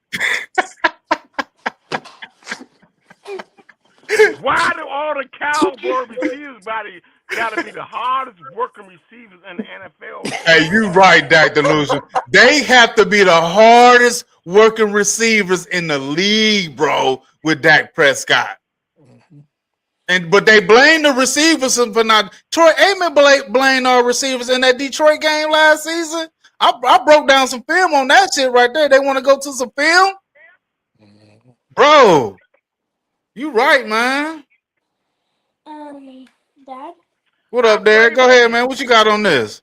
Well, I'm just with delusional, man, because these receivers, they got to be gymnasts, they got to be Spider-Man, they got to be James Brown. I mean, it's ridiculous because, put it this way, if they could take that same effort, or allow it to, I should say, at just getting a good ball thrown to them and be able to use their skills with the catch, I mean, the yards per catch yak yardage would be amazing. But, that's not going to happen because your quarterback just keeps putting them in positions either to get harmed, like we've seen with Cooks. We've seen with, obviously, Dez. I mean, granted, this week's injury, can't say that's Dak's fault other than he should never have allowed that play. I would have audibled out of that play. I'd be like the coach when he sent that play, and I'd be like, wait, you want me to what? I'm sorry, I didn't hear that right. And I'm going to change the play because, you don't do stuff like that. I mean, especially when you're paying a receiver that kind of money. And, like you guys said, we've got a $60 million quarterback that, He doesn't make any other players better. I mean, you got George Pickens pretty much giving up in the game. He's like, man, wasting my time with these crappy throws. And we got a horrible defensive coordinator. I don't even know why he's allowed to coach in the league. I just don't Yo, get it. Chicago laughed his ass out of Chicago. I mean, Eberflus. Yeah. He got laughed out of Chicago when they were so happy he was gone. They was like, okay, thanks for taking them, Cowboys. I mean, I was And watching. look what he got. I mean, I was watching the 22 tape before you guys came on. I'm looking at this defense. I'm like, they're gonna run the ball, right? And of course, your position to stop the run. Okay, great.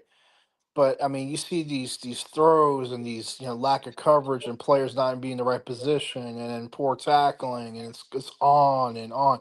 And these are problems. The funny part is these are problems we didn't have with Dan Quinn, which I think is kind of funny because I always felt that Dan Quinn tries to outsmart himself too much. I mean, that's just kind of his problem I've always seen. But it doesn't matter. I mean, at the end of the day, doesn't matter who your coach is. I mean, you have a quarterback that's eating up 20% of the cap, and I don't see 20% of the cap worth of play. I just don't see Right. it.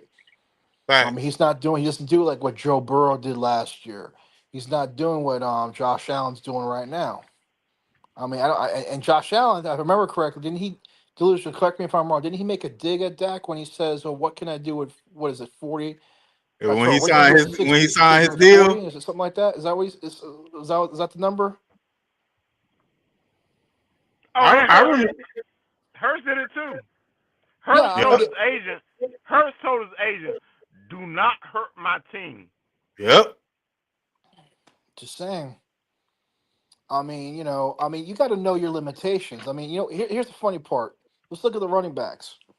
The running back, was it Jalen Williams or whatever his name is? Javonte Williams. I was watching the tape and I'm looking at all these runs he's missing, and I'm like, wait a minute, he's not missing it on purpose. He knows he doesn't have the speed, so I can respect a player that knows his own physical limitations, and you know what, and that's fine. But once again, how much money is he taking on the cap? Dak is taking 50. That's the whole thing. I look at Dak. If Dak Prescott was taking, let's say, 25 to 30 million, we would not be having this conversation. These conversations on Dak Prescott, it wouldn't be happening. Nope. So, but you're taking up 20% of the cap. So what does that mean? That means you got a responsibility. You're telling the owners, your teammates, and everybody, the fans, that hey, I can make up for that difference. And he can't. He physically cannot do it. And on top of it, no, he can't run. He can't even slide. So I'm just saying, Dak Prescott cannot read a defense. Like Lucia says, a one-read quarterback. You can just watch the Bears game. That the first pass of the game when he passed to Ferguson, I'm like, oh shoot, Carl Pickens opens. George Pickens open. Didn't see that. And then there's that other throw. No, he looked at Ferguson. It was a throw. He threw to Ferguson. I'm like, why are you throwing to Ferguson when their receivers like butt naked open is a touchdown? I'm like, okay, let's watch the next play. And it's like, it's a run play. I'm looking at the defense. You did a motion that shows that they're not in man, right? And they're all lined up. The safety's up in the box. And I'm thinking, okay, you're gonna audible this, right? Oh no, we're gonna run the ball. And what will we get? 1 yard. I'm just like, and you're like Lucian says, you're 10 years in the league, right? And you can't figure this out. And then here it is. And here's the funny part. Just for my own point of reference. Hold on, I'm gonna stop you 1 second. Yeah, go ahead. Dak is still developing. Oh, sorry, that's right. I forgot. 10 years still develop. I'm right. You're right. That's what Shotty said. But yeah, I can go. Is that what Shotty said? The Jets versus the Steelers game in Week 1, and I saw Justin Fields make adjustments to that. The same defensive formation. So I'm like, wait a minute. But Dak's 10 years in the league. I'm just like, and I thought Fields was trash. I'm confused, Jay. Hey, I thought Daniel Jones was trash. I thought Daniel Jones was trash. Daniel Jones in the Hall of Fame already. No, seriously. The game Daniel Jones has against the Vikings is one of the best quarterback performances in the playoffs in NFL history. Daniel Jones' jersey, not him, or Yeah. what he did for that day, he's in the Hall of Fame. Oh yeah. But I'm just saying, you look at all these other quarterbacks and the plays that Dak misses, like just at the line of scrimmage. I mean, it's just freaking annoying. I mean, Daniel. I mean, here's a question you have to ask yourself: were the New York Giants horrible, or was it Daniel Jones? These are questions that one has to It's, start asking now because he's in hey, Indianapolis. Look what New he's York doing. was horrible. It wasn't Daniel. Yeah, Daniel playing his butt off. I'm just saying man. he's proven that, and But like I said, I just look at this Cowboy organization. You have obviously starts from the top down, poor business decisions. I mean, I don't get it, man. I can give you an instance. When everybody blamed the coaches for what was his name, Chaz Green, whatever his name was, that kept beating on the left side, beating down. Yep, Chaz Green. The coaches was like, "We taught you this. You supposed to send protection there. You know it's coming from your left side. What are you doing?" And everybody wanted to blame the coaches, but you the quarterback. You know he coming from your left side. Set the protection. It's coming from your left side. Shorten your route and get the ball out. That was protecting his completion percentage. Wait. He So you're take saying those sacks. wait. So you say delusion? You mean the quarterback can adjust to protection? I didn't know that. Wow. Okay. So when he lines up under center or in the shotgun, right before he snaps the ball, he has the ability to change the. Oh wow. I just I had no idea. I mean, I thought the coach had to do that, or the offensive coordinator, or was it the quarterback coach? Hey, Derek, we got a 10-year vet, bro. Say, hey, 10-year vet to the left, right? I mean, I don't know. Chaz Green was coming from the left the whole time. The whole game. And you the quarterback, you know this. You like, he coming from here. Let me adjust my protection and let me roll out over this way. Exactly. Let me make the passes shorter to get this. Wait, I can make shorter passes too? Oh, yeah. So, and then when you're playing cover two, right? How do you beat cover two? I'm sorry. You're supposed to go deep, right? Yeah, you go deep on the sideline between the safety and the The quarterback. safety in the corner. That's the sweet spot in the cover two. So what you're saying is throwing a curl route and a hook and a belt pass is not going to work. Oh, okay. So That's never going to work. I don't know, man. I'm just a Cowboy fan. I just see my quarterback do that every week, and he still can't beat. He's been in the league for 10 years and he doesn't know how to beat cover two. But the real question is, what guy got fired at the bar when he spoke his mind? I give his initials. S.L. Scott Linehan. When they questioned Scott Linehan, said, "What's going on? You can't call plays." Scott Linehan said, "No, I got plays, but I don't have the quarterback to run my plays." And the other thing that I noticed, other people noticed this with McCarthy. You know how that when he first took the job, how big that, as we call it, the menu looked. You notice how that sheet kept getting folded and kept getting smaller and smaller. And I kept seeing these red lines, these plays crossed out. I'm like, damn, that's a very limited play call sheet, bro. And that's the thing. Even McCarthy did it good in the regular season. But Green Bay had linebackers. They were like, only thing Dak do is going to throw to the middle. Green Bay linebackers and 49 linebackers said, "Oh, you want to throw to the middle? We can cover that shit." Yeah, he throws to the middle. What did the safety do? The safety said, "I'm going to play the run. I'm going to pick Dak off." What did that safety do? He picked the six. I mean, I just don't understand how in modern NFL, how you can't beat cover two. I just don't understand. Everyone else in the league beats it all day. As a 10-year vet, too, Derek. They play cover two. No, Dak's not a 10-year vet.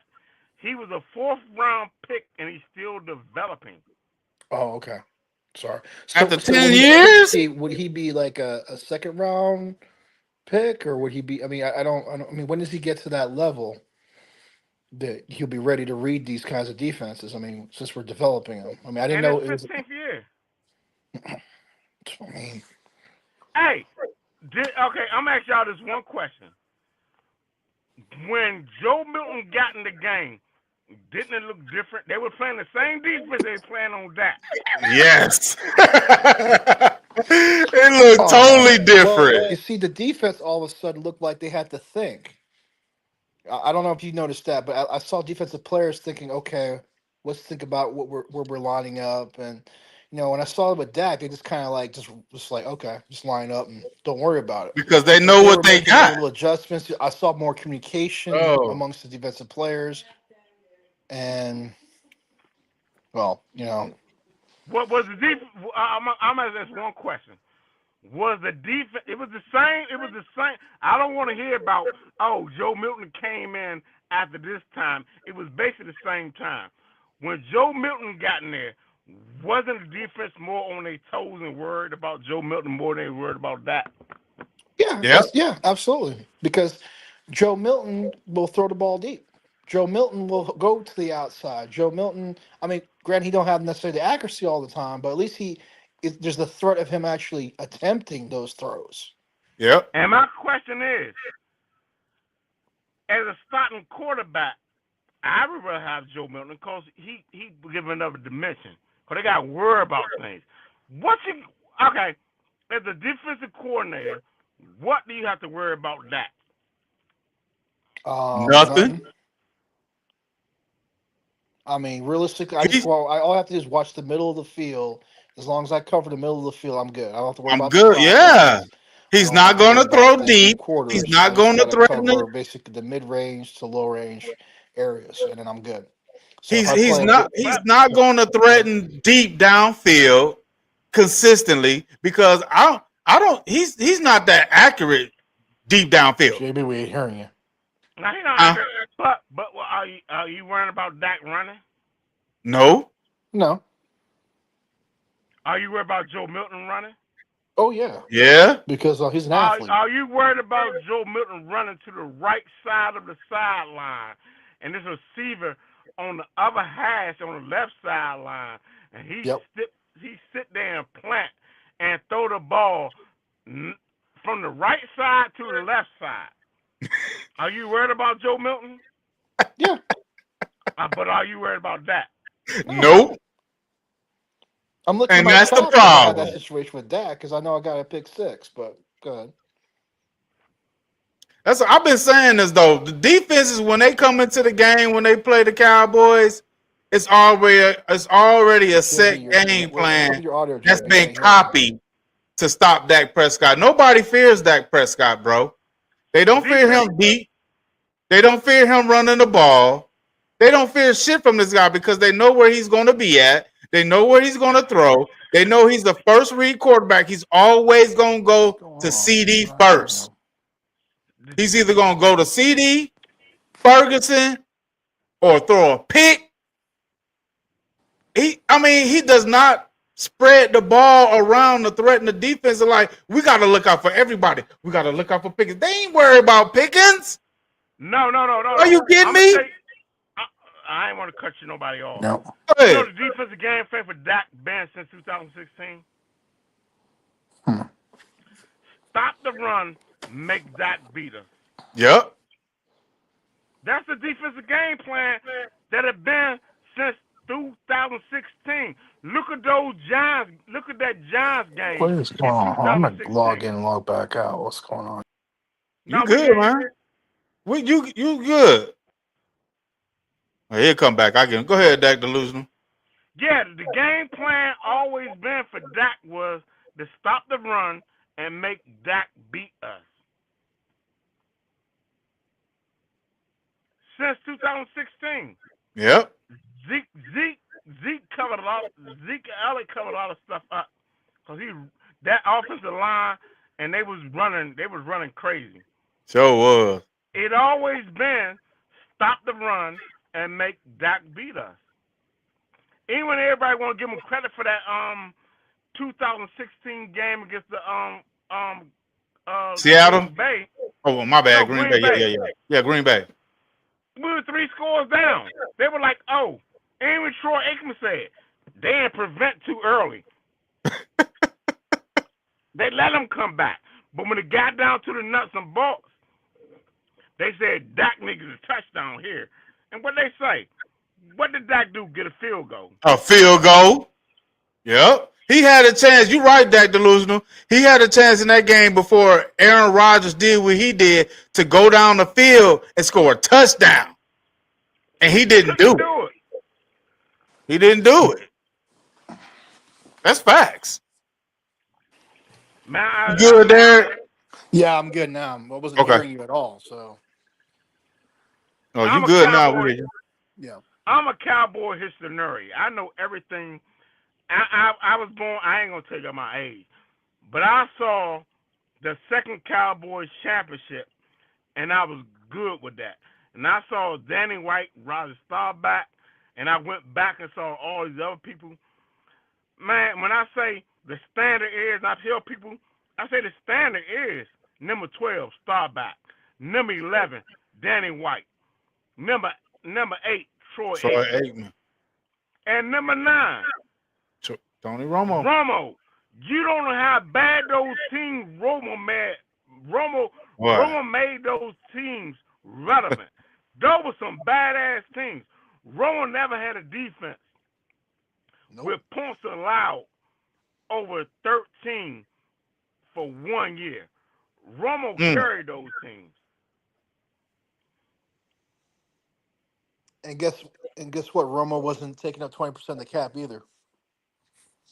Hell no. He didn't have a cap hit at 50.1 million versus 3 prominent players for the Eagles was at 46.9 million. That cap hit is more than 3 players for the Eagles. 3 top-notch players. Yep. And the thing with Romo,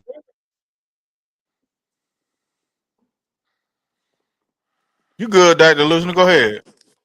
we had bad teams, but every game we went into with Romo, we thought we had a chance. Oh, you breaking up now. Can you hear me? You breaking up a little bit. You went to bed? I can hear you. Oh, You just breaking up a little bit. no, I'm saying with Romo, nobody how bad the team was, and not how great the other team was. Oh, you breaking up, bro. You breaking up, Dr. Delusional. Hold on, let me I'm signing on to come back in.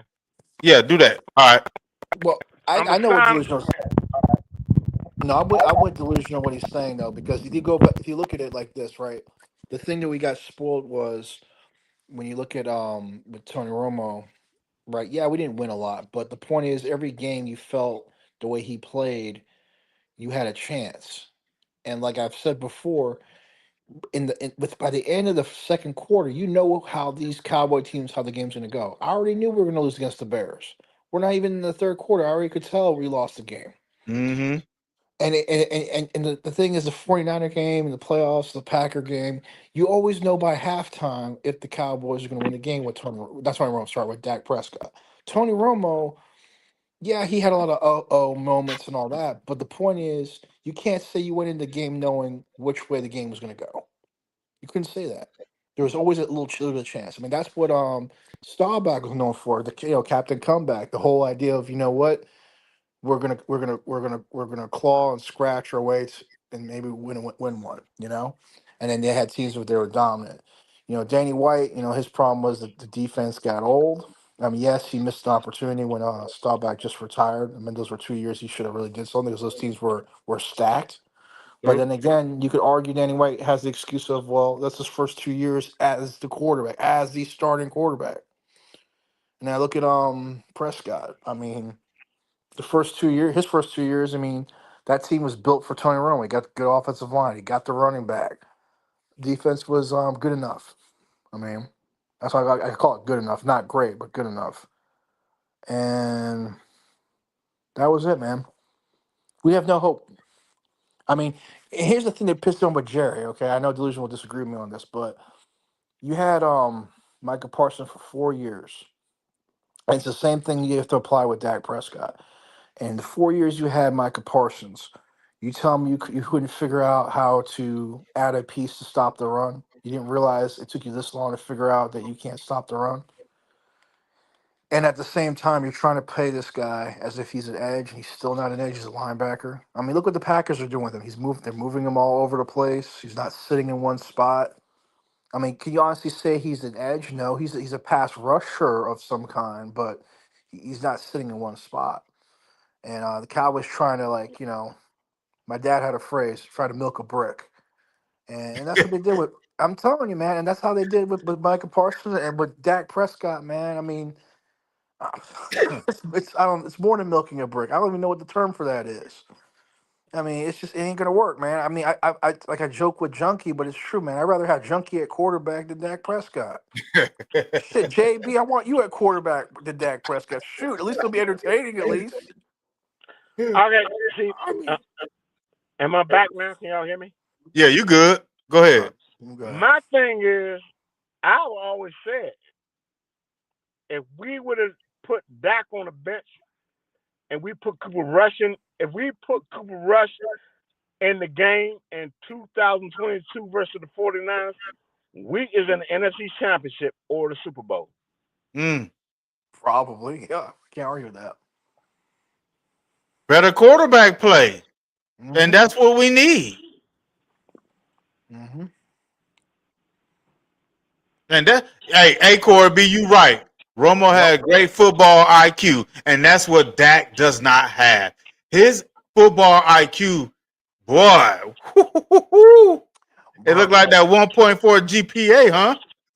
Yeah, I'm starting to wonder if I'm wrong. Maybe it was a 1.4 because I mean I looked things up and they said no, that's not true. But I gotta question it now because it don't make no sense, man. I mean look, I know I'm beating a dead horse with this analogy, and Delusional, correct me if I'm wrong when I say this, but you cannot tell me from a physical attribute aspect, okay, especially when Dak first came in the league, that he didn't have better physical tools than Rich Gannon.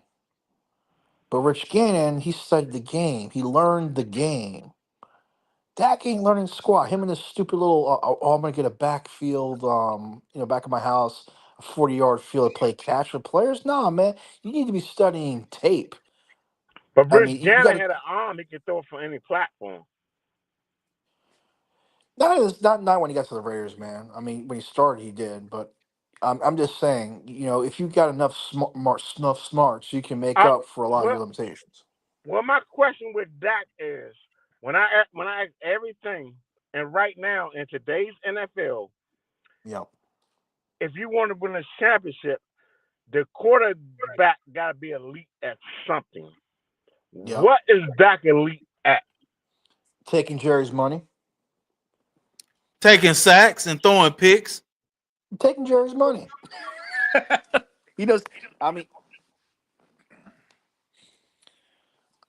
mean, that's what he's elite at, man. Robbing this team, hyping this team up. I don't know how people fall for it. Making people believe. I don't know why they believe it. This team could do so. I mean, listen, I'm not. I didn't pay for Sunday ticket this year because I'm not paying for it. When Dak got this new contract, I was wondering if I'm even going to watch games. I don't even watch them live anymore. That's how turned off I am until he's out of the. Go ahead. Sorry. When Dak got a contract in 2019, I live in the DMV. I see the Baltimore Ravens game free. I can go to Washington games. I never looked at a Cowboys game when they came to Washington. Damn. Because Dak was the quarterback. Man. I'm just saying that's where I'm at now. I'm that depressed now that I'm just like, I'm not even going to pay my money to watch it live. I'll wait for I can, watch it afterwards. NFL. But again, the question I ask everybody, what is Dak elite at other than padding stats? Can't nobody name it. Can't nobody say it. I told you, taking Jerry's money. I mean, he's the best at taking Jerry's money. No one has done it better. Daniel Jones is better than him. At being a quarterback? Yeah, I agree.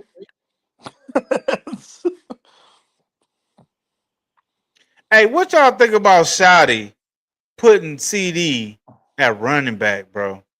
That was That's crazy. just stupid. You That got Blue, you got all these running backs, and you're going to put CD in the backfield to run a ball to get tackled against all that growth and all those linemen and linebackers. He's not in open space. He ain't going to. What you thought? He going to get open? Let me ask you this question, guys. Would Jimmy Johnson put Michael Irvin back there? Hell nah. Would Tom Landry put Drew Pearson back there? Hell nah.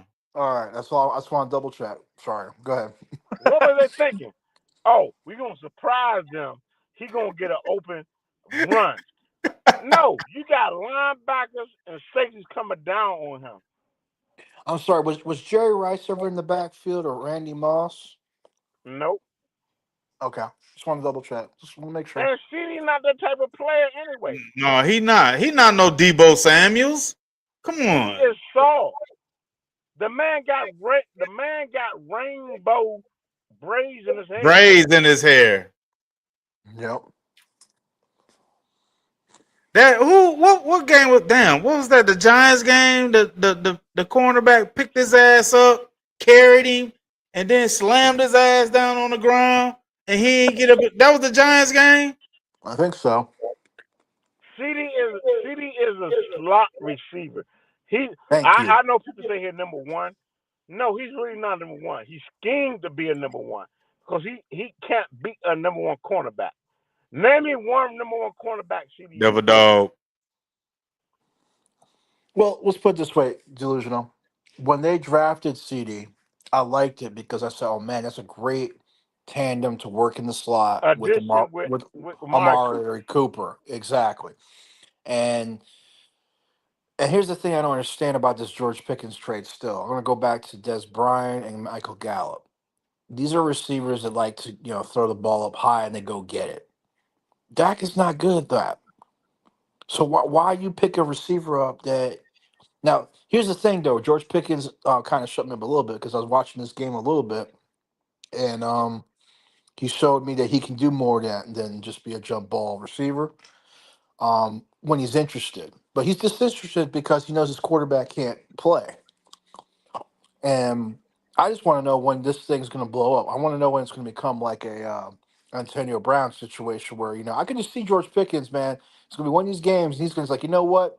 Forget this. He just jumps I can see him doing it. He tears off his jersey, just dumps on the field, and just says, nah, I'm all good. Dak needed receivers like Amari Cooper that get quick separation, like 3 yards off the ball. Then he throw it to it. Because Dak's career was over before they got Amari Cooper. Oh boy. People don't really realize Amari Cooper saved Dak's career. He sure did. Yep. But let the Dak fanboys Slurpees tell you, he redeemed Amari Cooper's career. That's right. That's www.slurpees.com. Get your shirt.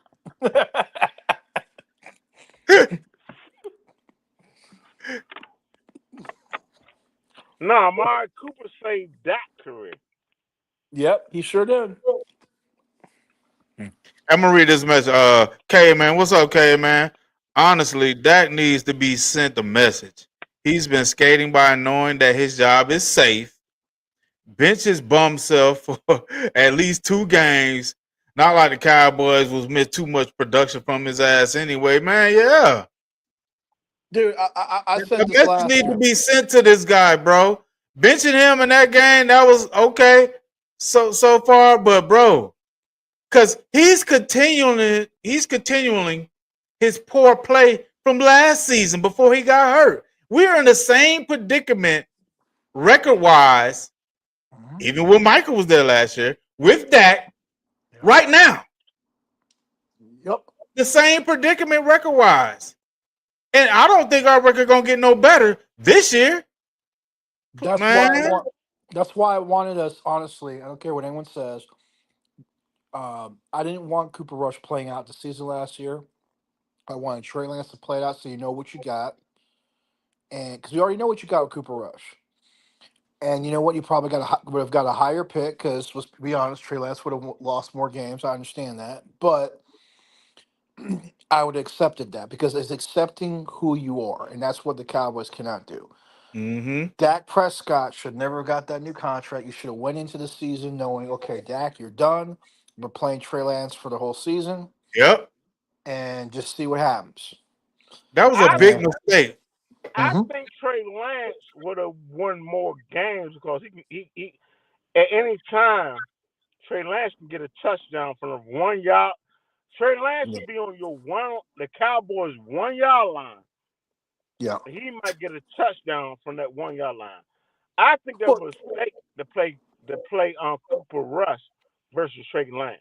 I think they played Cooper Rush just to say, okay, we're not going to show Dak up.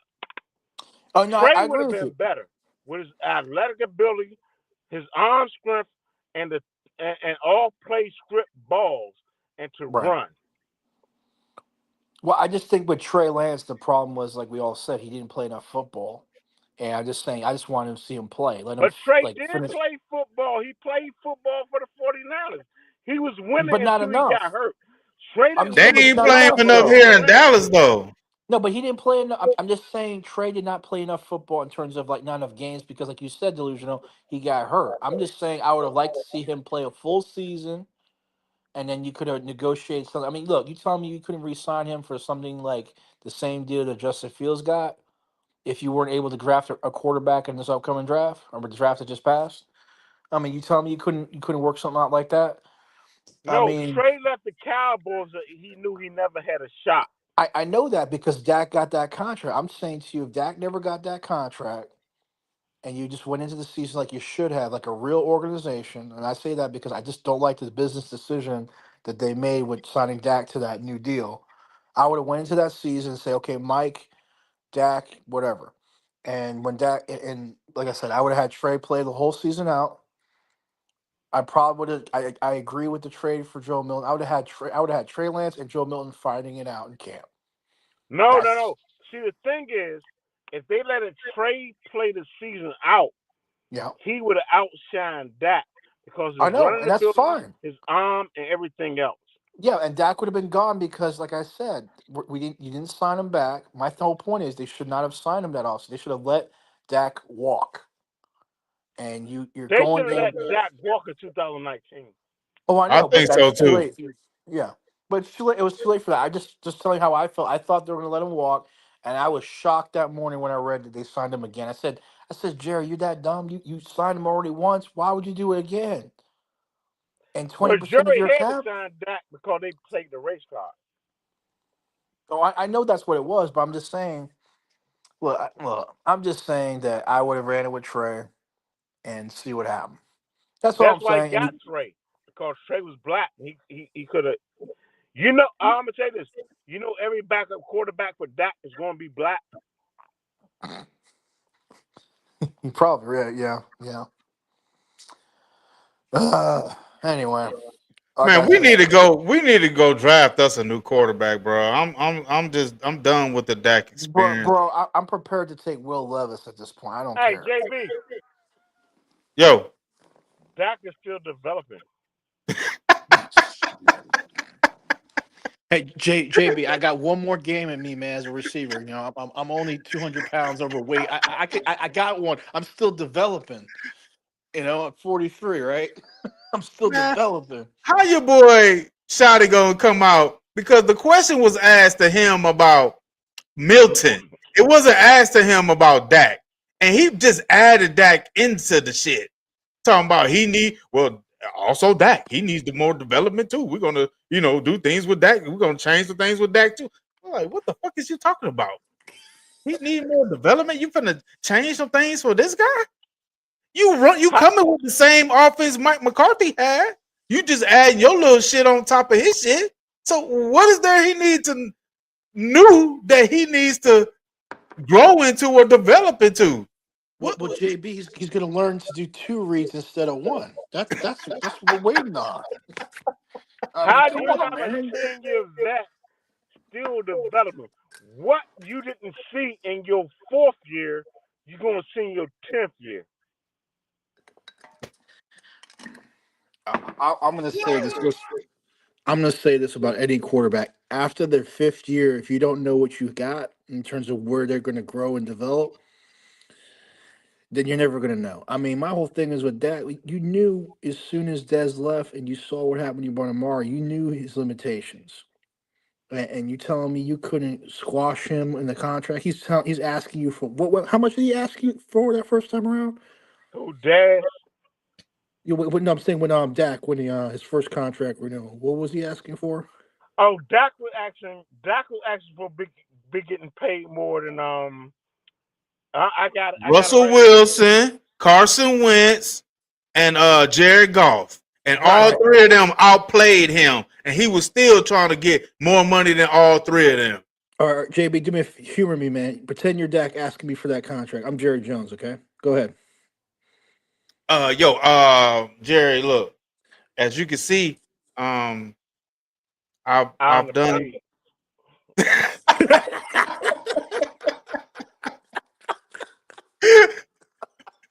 I underplayed them.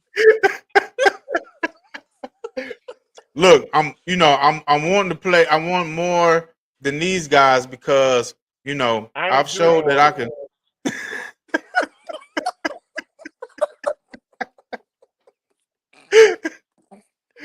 I don't know what the hell. JB, I'm gonna stop.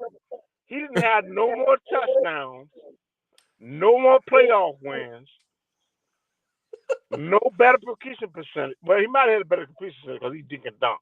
Because he dink and dunk. Better than those. I would have said to Dak Prescott, so let me get this straight. You want me to pay you more than coach the quarterbacks that went further in the playoffs than you, won more games than you, and beat you. And threw more touchdowns than him, too. All and that time. And I had to give up how many ones for Amari Cooper? I'll be like, hell no. And that's the thing. If I didn't get Amari Cooper, you would be done. Amari Cooper saved him. Listen, you know what? I'm gonna be real with you. I would have drafted. There's a bunch of quarterbacks in that draft. I would have drafted any one of them, instead of Parsons. Do you know Jerry Jones was going to draft Patrick Mahomes, but Zeke fooled him? I say Zeke fooled him because he carried that. Romo and Jerry Jones used to leave notes to Patrick Mahomes and said, "You're gonna be our next quarterback to back up me." Yeah, his father got it. Look it up on YouTube. Jerry Jones and Romo used to leave Patrick Mahomes notes in Texas Tech, and when they came to the stadium and said, "We're going to draft you," Patrick Mahomes was Romo's predecessor because Romo said he just like me. Patrick Mahomes ain't nothing but a Romo. Yeah, Look but at you know Patrick what? Mahomes But and look how at are they Romo. going to pull? Yeah, but the delusion, it would never happen because they would have never. First of all, they weren't high enough to draft Patrick, and No, they knowing how were the going to Cowboys trade are. to get. They were going to trade. Yeah, to yeah, get but no one. Yeah, but no one's going to trade. Dallas Cowboys. They have to give up the farm to trade. You ever notice every time they make a trade with anyone nowadays because they keep rubbing in everyone's faces. It wasn't that high. It wasn't that high. Nobody had Patrick Mahomes on their radar like that. Go look at it. It's a YouTube video of Patrick Mahomes' father. And he said Jerry Jones used to leave notes to Patrick Mahomes in the locker room when they came to the stadium. Wow. Him and Romo and Jerry Jones used to leave notes. And then his father said, after that 2016 season, he said, "Well, he ain't going to draft you because Zeke fooled them." Jerry wanted to draft Hurts also. Yeah, he was going to draft Hurts. I know about that one now. Yeah, I heard Jerry say that out of his own mouth. Yeah. He said that out of his own mouth. He was going to draft Hurts. Yeah. Well, we could have made some big changes, man, If Jerry would have just went with his own, you know what I'm saying, what he was feeling, like did that shit, like man, then and like you said, Dak delusional in 2019, we should have got rid of Dak and went on to another quarterback. He got hurt and they still paid him when he got hurt. That's what I'm saying. You could have got. And he had a losing record when he got hurt. Mm-hmm. And they still paid this guy. That's what I'm saying. That draft, they could have drafted. I mean, there wasn't a lot of options, but the point is, never mind. What's the point? But in 2019, after Dak's season, they had to sign him because they played the race card. Go back and look at ESPN, Shannon Sharp, and everybody. Like, yeah, they were trying to make Jerry Jones out to be a racist, man. But that's when, you know what, Dan, my answer would have been, go ahead and draft Justin Fields. That gives me 5 years at cheap dollar amount and see what happens.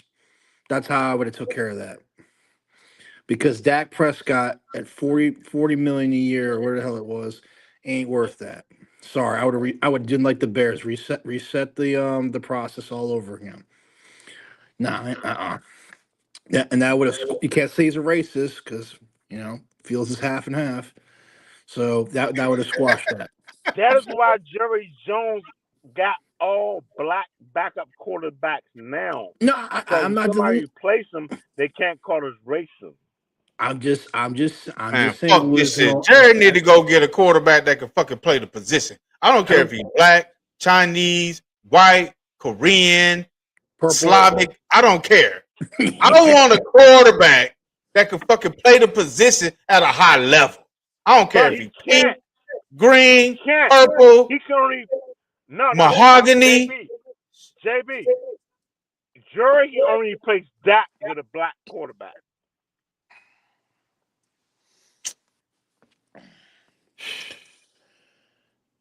He can't replace Dak with a white quarterback. Why the fuck he can't? Black quarterback. Why not? Why the fuck he can't? Huh? This ain't no DEI shit. Get the best motherfucker up in there that can play the position. It is. Fuck this affirmative action shit. It is DEI with Dak. Jerry cannot replace Dak unless it's a black quarterback. That's why I he got take built. Zach Wilson. That can't get whiter than that. I don't care. I don't care if it. I mean, oh my God. No. I hear what you're saying, Dak Delusional. He would have had Cooper Rush as his quarterback. Boy, they would have been mad at Jerry if they would have. Hey, I would have loved. I made my video about that. We should have built around Cooper Rush. Fuck giving Dak Prescott that money. We should have built around Cooper Rush. I've been saying that shit. And the DEI would have got on your ass.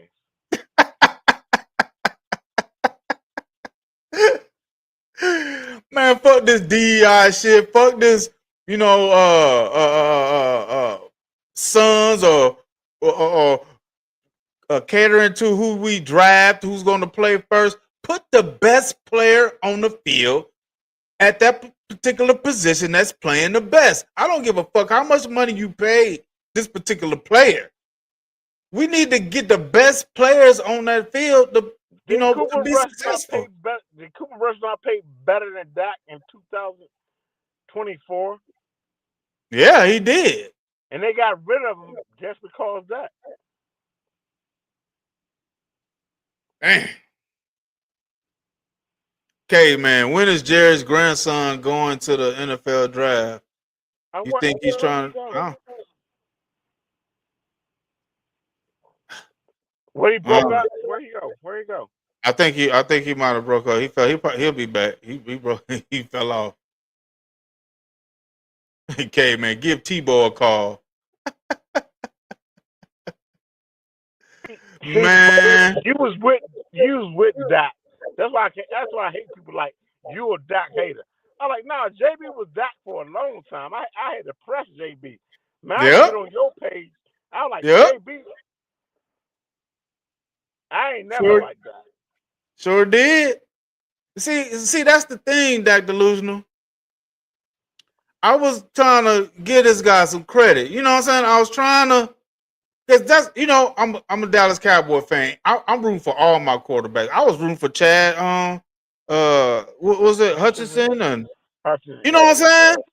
I'm gonna root for my quarterback if I'm seeing, regardless. But when I start seeing that you just ain't, I mean, especially to me, Dak has had more weapons surrounding him than any quarterback after Troy Aikman.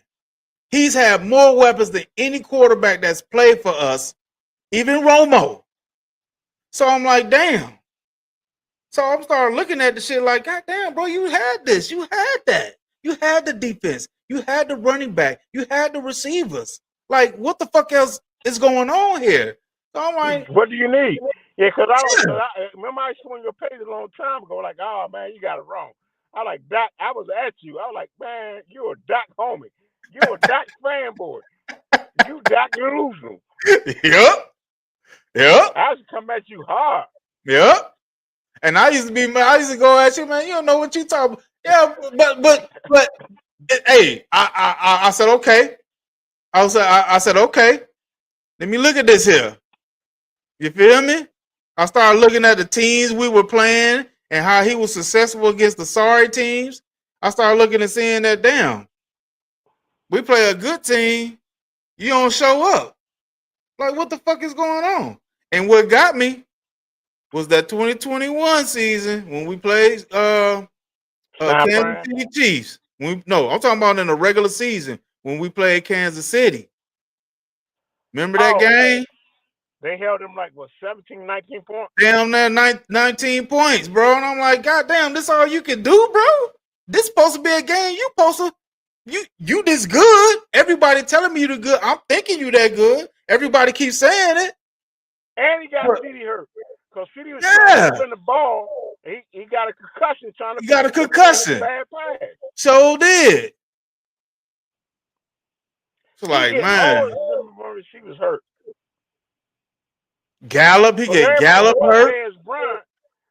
But they don't realize Dez Bryant got hurt defending one of Dak Prescott passes. Wild ass passes. Against the Cardinals outside of the end zone, and he was trying to defend that pass. Well, dog, right. No, listen. Devil Dog's right. Devil Dog said it right. It's been 30 years since you drafted a quarterback in the first round, and we got 3 rings. Yep. This team, if you look at it, let's take the quarterback out of the equation. You're building off at the trenches. Yeah, we haven't done a great job at defensive tackle, but we've done everything else. I mean, I think the other thing that picks everyone off is, like, think about it. They talk about this Dak friendly thing. What the heck is that? I don't remember them saying that, hey, we need to make this Roger Staubach friendly. They made it Romo friendly too, though. They didn't make it Danny White friendly. We said they made it Romo friendly. Fair. They did make it Romo friendly. They made it Romo friendly to you, you think? Yeah, they made it Romo friendly. Well, yeah, gave him an offensive line, so you have to run all over and get killed. That's Romo friendly. I thought that was just quarterback friendly. Shit, they drafted Zeke for Romo though. Zeke wasn't drafted for Dak. No, he was drafted for Romo. Yep. But they Romo, really thought that was the last piece. But the difference was Romo friendly was to listen to the offensive coordinator plan, calling bad plays, and he wouldn't change it. Yeah, Romo used to change the play 60% of the time. They've all said that. He said 60? 60% of the time. 60% of the time. Yeah, when Jason Garrett would call plays, Romo would be like, hey, we ain't doing that. Yeah, I think it was like 80. Romo was like, I ain't doing this shit. He was like, what the fuck? You want me to throw a curl and the man sitting on the curl? Take your ass out and go up on a slant and go on a 9 route. A slang go, yeah. Slang go, right. Romo, you know what they said? They said Dez couldn't run routes. Romo said, I ain't give a damn you can't run routes. Look, go right here to this spot, and I'm going to throw the ball right there. Just catch the damn ball. Devil Dog, I love that. I'm going to start wearing my shades now watching the game. I can go blind. Didn't they say Dez couldn't run routes? Didn't everybody say Dez Bryant couldn't run routes? Yeah, they said he wasn't a route runner. Dez can run routes. He just wasn't, crafty about it. That's all. And what did Romo say? He don't care. Go. What did Romo tell Dez? Hey, Can you go catch? right here. I got Now, it. now he used to say, "Can you catch?" Oh, okay, I'm good. That's all I need to know. And Cole Beasley. You know how deadly Romo was with Cole Beasley? Mm. And Terrence Williams touchdown toe. Yep. Man. Romo used to go in the huddle and draw up plays for each receiver. Sandlot football. Romo used to go in the huddle and be like, "Oh, they doing this, they doing this." Terrence Williams, go here. Mm-hmm. Even Jesse sorry ass Holly. Oh, this play, that nigga got out of breath. He couldn't get the touchdown. He was wide open. He couldn't get the touchdown. Yeah, he couldn't even get in though. But He should have scored on that play. Yeah, but the point is though, it was fun, and that's the problem. For 10 years, it has not been fun watching the Cowboys. That's it. So I think that's why everyone's so hurt. It's one thing to lose, but if it's not even fun. Like you go in a game, you can predict it. It's like, what's the point? And that's how I feel the next 4 years until Dak is gone. I'm not watching live games no more. What's the point? I already know the outcome. Our acronym. The Jets acronym. What it stands for, right? What? Just end the season. and I just feel that that's where we're at now. Just end the season. Oh, started quarterback for the Dallas Cowboys, Dak Prescott, and the season's over. But y'all know, I heard Jerry Jones say we still got a chance because we got number 4. Hey, they man, always make an excuse for Dak. You're like, oh well. I just want to drink whatever Jerry's drinking. I need that. So. They already make excuse for that. Oh, CD out. I'm like, well, I thought Dak was the MVP of the team. You can do without CD. Oh, well, this person out. If you're the MVP, you can be supposed to do it all. I've seen other quarterbacks other than receivers still win games. Mm-hmm. It is. Jerry's been drinking some of that Green Fairy. That's what it is. So he starts seeing things. He's hallucinating. He's seeing something that we ain't seen. Oh, and another thing that I want to tell everybody: stop the debate. What debate? That is not on Hurts level. Nope. Stop that debate. Prove that. They need to stop that shit, bro. Prove that, all right. Yep. Yeah, and it's funny. I really, at one point, and I was delusional about it, I really did think that was a little bit better than Hurts, but he proved me wrong. And I have no problem in that. Like I told you guys before, I owe Danny White an apology.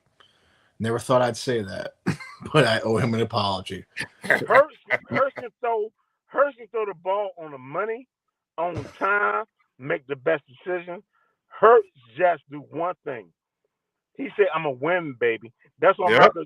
When Michael Jordan was in the stadium, he didn't go to Dak. He was on Hurts' side. Just win. He was. Damn. Yeah. I think that's why he came anyway, to support Hurts. Yeah, because they both got that Jordan brand, but yeah.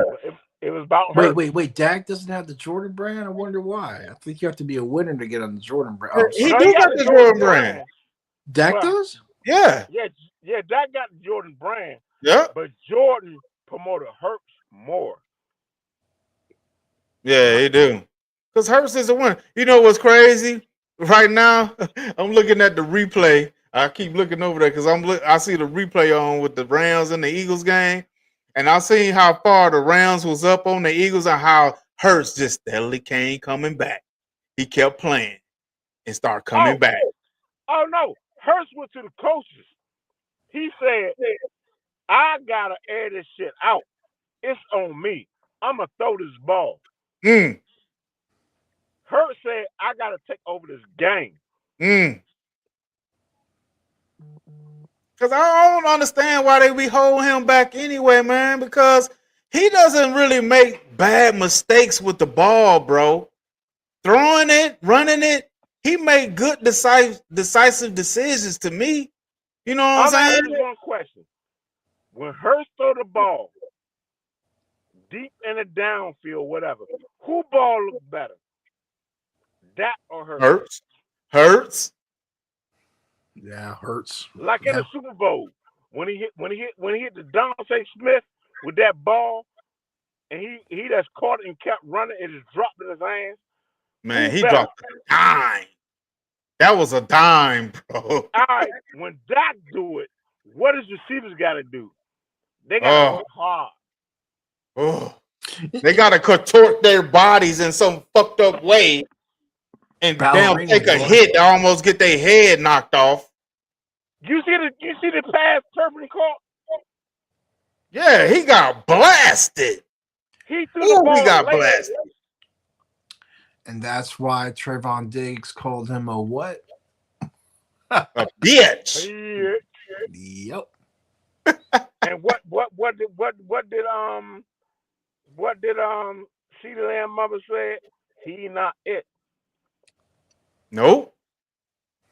I like that kid, man. Dak's problem is that there's a wide open receiver in the middle of the field, but he throws into triple coverage to CeeDee Lamb. Yep.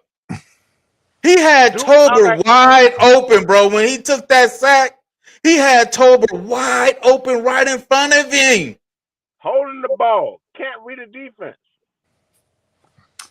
Like I said, look at any other quarterback, any other receivers, and look how they catch the ball. Look at Dak receivers. They gotta fight like James Brown and work hard to catch a ball. Man, I want a shirt that says that Dallas Cowboys receivers the hardest working receivers in all of pro football. They James Brown. That James Brown's the hardest working receivers in the league. Oh shit. Man, JB, when you can start this website, man? Let me know, man. We gotta get this site up. We gotta get you some sales, man. All right, man. We're gonna do that, get bro. you some sales. On a simple slant, Dak receivers got to work hard to catch a simple slant. They can beat that man for 3 yards. They can beat that man 3 yards. They got to reach back to catch a goddamn slant. Bro, you're making it sound no. It's worse. Hey, Delusion, would you like to catch a curl from Dak Prescott or Danny White? I'll wait. Danny, I would rather catch a come back from Danny Boone other than that. Hey, you know what Michael Irvin said when Aikman on that bang 9? Mm-hmm. He knew it was there every time. You close your eyes, it'll be there. Bam, every time. He knew that bang 9, it was gonna be there from Aikman. No problem. He ain't gotta reach back. He ain't gotta contort his body. It's gonna be on the money every time. Bro, I had an argument. This is 3 years ago with Mark Holmes over Dak Prescott. He swore to me that Dak Prescott was better than Warren Moon, and I'm like, excuse you? You're trying to tell me that Dak Prescott is on anywhere the same level as Warren Moon? He won 12 Grey Cups, and the only reason he was in the Canadian NFL is because he was black. Okay. Warren Moon just put the ball on. Warren Moon wasn't the best quarterback that came out of college. Warren Moon was a disciple of Doug Williams. Yep. Mm-hmm. And nobody threw the ball better than Doug Williams and Dan Fouts. What? Troy Aikman came from that system that was Dan Coryell Fouts and Warren Moon. Yeah. Warren Moon threw one of the prettiest balls, man. That's all I'm saying. Did he? Yeah, he did. Warren Moon had a pretty ball when he threw those balls. But I mean, as a receiver, nobody threw a better ball than Doug Williams. Oh, I'm gonna give you somebody else. Vince Evans. Evans? We play for the Rams? Chicago Bears. Bears? Vince, what's his name? Vince Evans for the Chicago Bears, the black quarterback for the Chicago Bears. Oh, I ain't shit. I can't go back that far. I don't know why. Man, I'm born in 1968. I got a long legion of football. Shit, I was born in Vince Evans, look 74. up Vince Evans for the Chicago Bears. Went to Washington Redskins played. Okay. Vince Evans one of the best quarterbacks you can ever see. Can run, throw the ball, do everything you wanted him to do. Shit. Look up Vince Evans. We definitely ain't got that here and got down. Bro. I got down Dak Prescott. This is my mind recall. Look up Vince Evans. I'm gonna look up now. Chicago Bears, Vince Evans. One of the best. I'm telling you right now. black quarterbacks. Oh yeah, they got him playing with the he went to the Raiders too. Hold on, let me see if I can pull that shit up. Man, I'd take Jason Garrett after Dak Prescott. I would take freaking Yeah, Vince Evans, yeah. Huh. Never, man. Gotta do some homework. Let me see. Hold up. Vince Let me pull this Evans up was so a everybody bad, can see bad this. boy. Here. I'm gonna pull this up one time, big time. Let me look at this shit. Yeah, it was Chicago. From Greensboro, North Carolina. Huh. Wasn't that long ago. Don't look at his stats. You gotta look at his Oh, actions. and you see, Damn. hold on, Delucio, say that again. Say that again. I want people to hear that. Don't look at his stats because Don't look at the stats. because that doesn't tell you everything. You got to watch the game. Oh, he was out of USC. Vince Evans was a bad, bad boy. Because you know another quarterback that has that people don't understand. Like, look at John Elway. His stats are trash, but guess what? Through the passes, you need to win the game. And I can go back deeper. When I first started looking at football, Joe Gilliam. Yeah, Gilliam. Pittsburgh. He played for Pittsburgh. Isn't he the guy who built that offensive system? Joe Gilliam. He did funny I'm a historian of football. Yeah, Joe I Gilliam. Football at the age of 5. Damn. I played receiver, cornerback, safety. Never played quarterback. Yeah, I played receiver and tight end. Wide receiver and corner. Yep. Yeah. Yeah, Jerry. Yeah, he did say that. Brandon Sweeney threw one of the best balls ever seen. Yeah. I remember that. Joe Gilliam was better than Doug Wim and Vince Evans. He was a prototype. It's funny what K. I heard he was a baller. But it's true. It's funny what K-Man's saying, though, because if you watch Brandon Wheaton in practice, you would have swore he would have been able to do so because he did throw a great ball, but you're just like, he can't read nothing.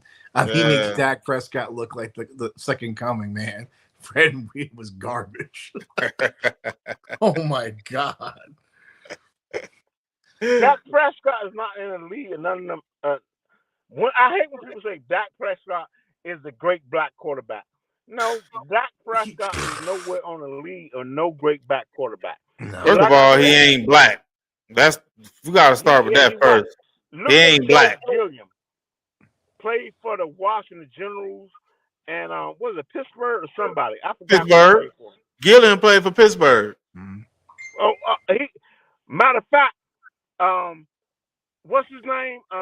Terry Bradshaw got his job just because he's white. Joe Gilliam was way better than Terry Bradshaw. Yeah, I remember that little controversy too, Dak Delusional. They actually they did Gilliam wrong with Terry Bradshaw. And you're right, he was a better quarterback than Terry Bradshaw at that time, bro.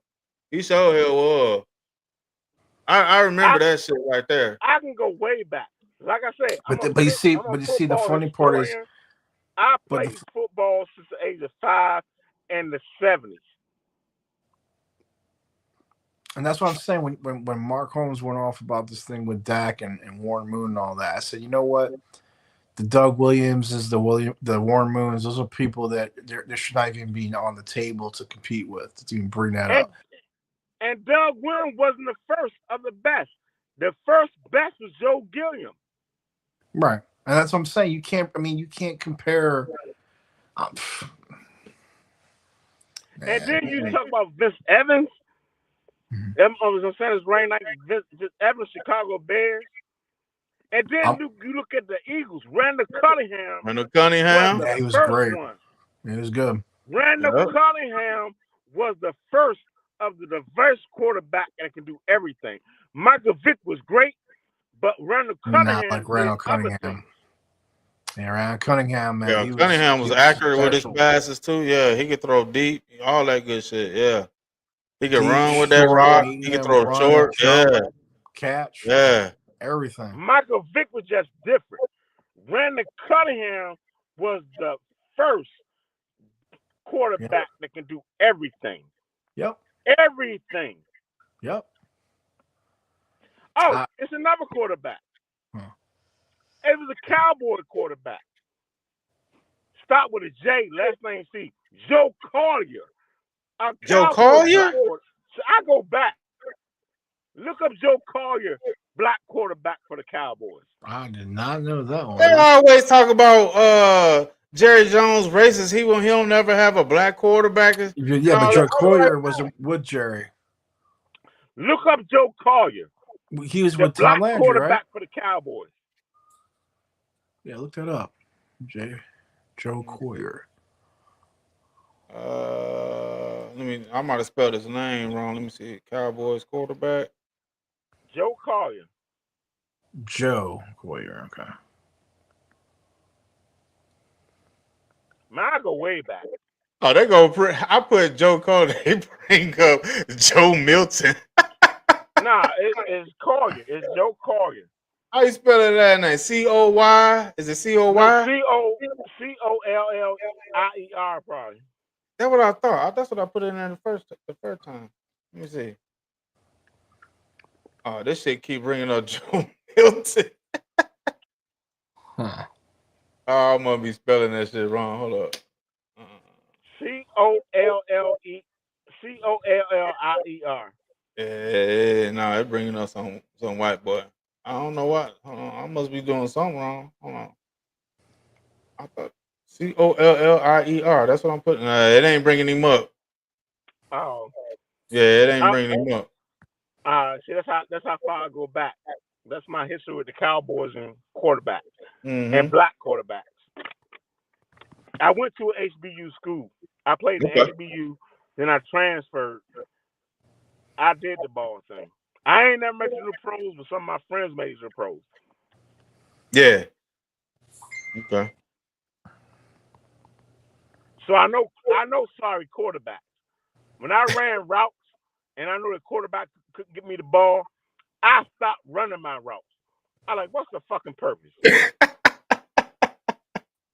That's how damn Pickett's gonna be. Shit. I'm telling you, man, Pickett's gonna be I'm telling you, they're gonna turn Pickett into Brandon goddamn. And the only reason I kept getting engaged with the game because back in 1980, we played both ways. I played defense and offense. So when I played offense, when I had a sorry quarterback.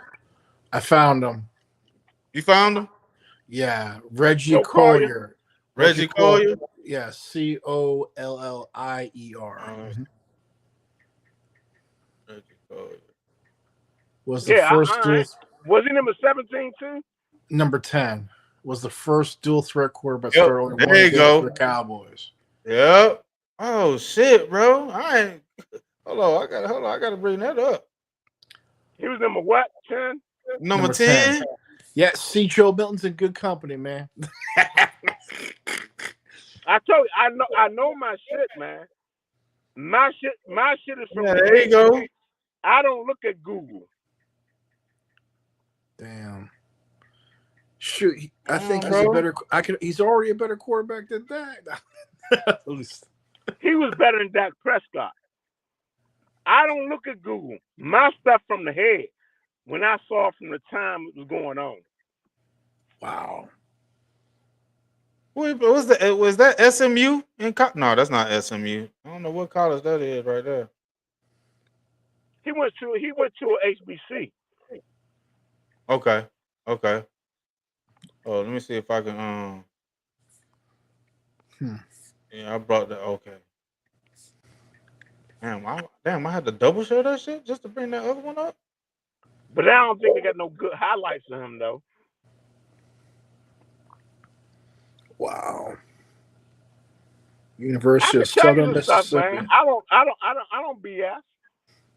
University of Southern Mississippi. Wow. What's his first name? Joe? Or what- Reggie Collier. Collier.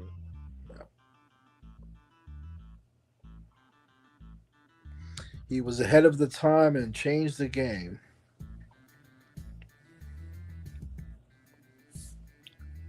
Wow. There you go, dual threat. Dual threat. Wait, hey, That Dak can't be Prescott, that. that's called a run. Sorry, I don't know where that came from. That can't do that. Oh, wait a minute. Watch Hold it, on. watch Mm, it. look at that arm. Did he just Look at that sell, arm. Did he just sell the fake handoff? Look at I'm that sorry. arm. God damn. And he's smooth with that thing too. Ooh. Gotta get on the outside. Look at that. Look at that. Look at that. Oh my. Oh, that's horse collar tackle right there. But it's okay back then. Watch this. Watch Yeah, this. the Look at touch. that. Look at that pass. Uh, Cross body. Wait. So you throw the receiver in front of them so they can run after the. Oh. Whoa. Look at that. mm. Boom. So Oh, you throw, shit. so you throw the open quarter receiver. I didn't know that. Oh, That man. speed too.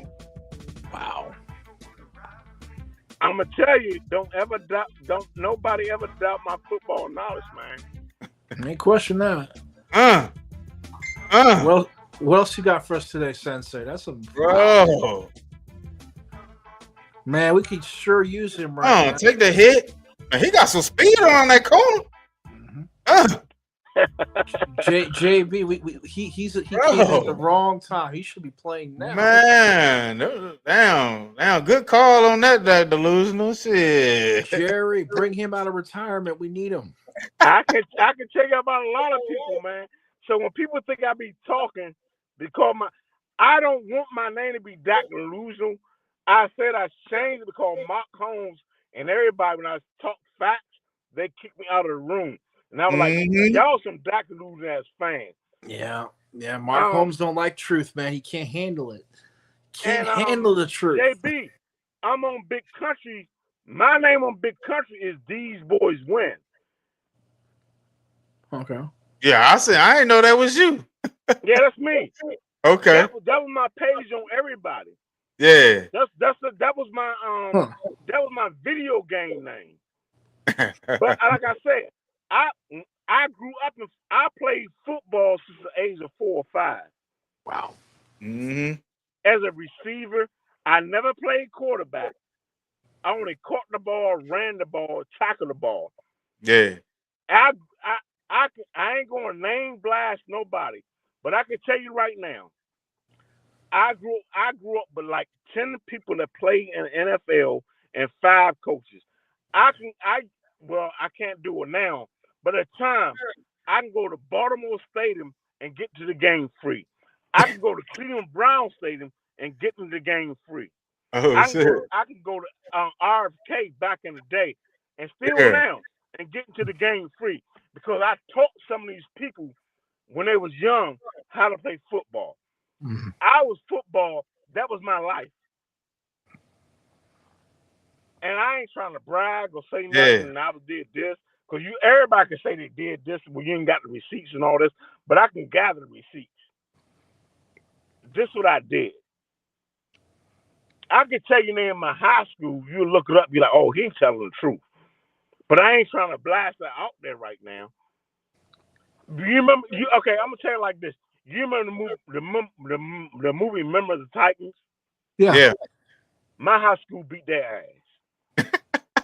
Damn. Well, shit, they hyped them up like they was the damn best Yeah, in, you know how they do down Hollywood. in the state then. Yeah, they was good, but my black ass high school beat their ass. my black who, I'll tell you, if anybody knows, my black high school had red, black, and green. And we went there and beat their ass like they were nothing. Matter of fact, One of my coaches, I'm gonna give you a hint. Hatton, he was the coach for the New York Giants. Coach Hatton was one of our coaches, Mm-hmm. and he coached for the New York Giants. His name was Coach Hatton, Hmm. and he told me I can't play linebacker because you too small. That's why I wanted to play. He was like, you can't play linebacker, you too small, but you can hit hard. Get your ass in the secondary. There you go. Coach Hatton. That was my high school coach name. You can Google it. DC high school, famous coach named Hatton. His brother coached for the New York Giants named Hatton. But you know what, Dak Delusional fan? These Dak fanboy slurpers, they swear they're the only ones that know about football. They swear they're the only ones that had experience, you know, playing the game. And you know what I'm saying? Like, damn, y'all ain't the only ones that play football or play any type of sport to understand what you know what I'm saying, what players and different positions need to do to be successful. Hell, I mean, a lot of people has played in different levels on different sports, whether it was street ball or whatever. If you played enough of the game and seen enough of the game to know this quarterback ain't shit. Yeah, and the street ball thing. I don't know where area you from, but I'm from the Northeast. And when it snowed, that was the best time to play street ball. Yeah, I'm from Indiana. Yeah, we play football in the snow, bro. And you know when you snow, that's the thing. You hit somebody, slide, and you do this. Yeah. That was one of the most fun times to play football when it snowed, bro. Shit. And I with them helmets. And me, I ain't trying to brag, but I played football. I ran track. I used to box. So I when I did my sport, I had to get my weight down or get my weight up to play different things. When I ran track, my weight had to be down. When I played football, my weight had to be here. When I used to box, my weight had to be kind of level and do this. So I did all, like I said, look up the New York Giants defensive coach and look at his brother. His brother was my head coach, Coach Hatton. He was Lon Teller coach. Look up the New York Giants coach. I'm gonna tell you this though. These so-called content creators for the Cowboys who be slurping on Dak Prescott, man, they need to stop thinking that they know everything about football, bro. That they think they know more than everybody, so they feel like what they say is right and what you say don't mean shit. That's why I get booted out of it. I haven't been going on a channel too often, you know what I'm saying? Because I already know what's gonna happen if I say so. Just like what they do to you, Dak Delusional fan. So I'll be like, man, please, y'all can come with that bullshit. Show your face. Show who you is. I'm like, I don't have a YouTube. Why would I show my face and do all this? I'm just talking and doing this. I'm not in that position. I ain't gonna make money off my face.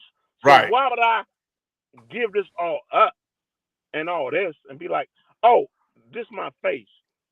But I could do it because my receipts would show. My receipts would show it. Man, you ain't gotta prove nothing to them because all the shit they talk about, what they think, they ain't nothing came to fruition from what they saying. Their opinions ain't impacting nothing with this team. No, but the thing they the ones be hyping everybody up doing OTAs and practicing shit. They be the main ones making all these goddamn videos, and they be wrong as hell. But they're the ones talking. You show your face. Man, fuck that. They're the ones talking about saying that these talking heads don't know what they're talking about. I'm like, right. I'm like, they be the main ones. Cause you live in Pennsylvania, right? The one the you devil dog like that. Shit, I'm from Indiana, man. We played in the snow, bro. No, the guy, the dude, I can't think of your name right now. And the dude, do you remember the Penn State races? We used to go from DC to Pennsylvania because the best races on track, we had to go to Pennsylvania and race. Pen They call relays, the yeah. Panama races or something. Races. Oh, okay. Pen relays, yeah. Yeah. Pen relays. I ran in it. Yeah, I know you're talking about. I'm from New Jersey, so yep. Originally And from New we used Jersey. to I go live there right from now. D.C. I'm from D.C. I'm from Washington, D.C., from the ghetto. We used to go to Penma. I call it Penma. We had to run in those races. Mhm. And then we used to stop at Philadelphia, and we used to go to the Market Street. We used to go to the everything to get the Philly shake and cheese before we come back on the bus. There you go. Mhm. Hey, y'all, man. I've been here almost 3 hours, bro. I appreciate y'all coming on the panel, man. I'm going to call it a night tonight. You know what I'm saying? Ain't nobody else, ain't none of them Dak fans come up. Nope. See, when you give them an open line to talk, they don't want to talk. Yeah, I put the link in the chat twice, and y'all They- came up, but you know what I'm saying? So, Well, but I they're afraid appreciate of getting those everybody in here. Slurpees. The But Slurpees. JB, appreciate on the it, back man. line, on the back side, I can show you my degree. I can show you my stuff on the back side to Yeah. show I'm not lying. Oh man, I ain't about all that, bro. I ain't gotta You down know check that. your history, bro, man. You ain't gonna. What you got a lot of me for? Shit, man. That's for them Dak Slurpees, man. That think they think they know everything about football and everybody else just stupid. Nah, bro, you ain't gotta goddamn do that. Fuck that. But let me get out of here, man. I appreciate y'all for getting on with me. Devil Dog K, man. Everybody in the chat, Miss Macy that was up in here, Hawk. I thank y'all, man. I'm about to be out. Appreciate it. All right. Peace.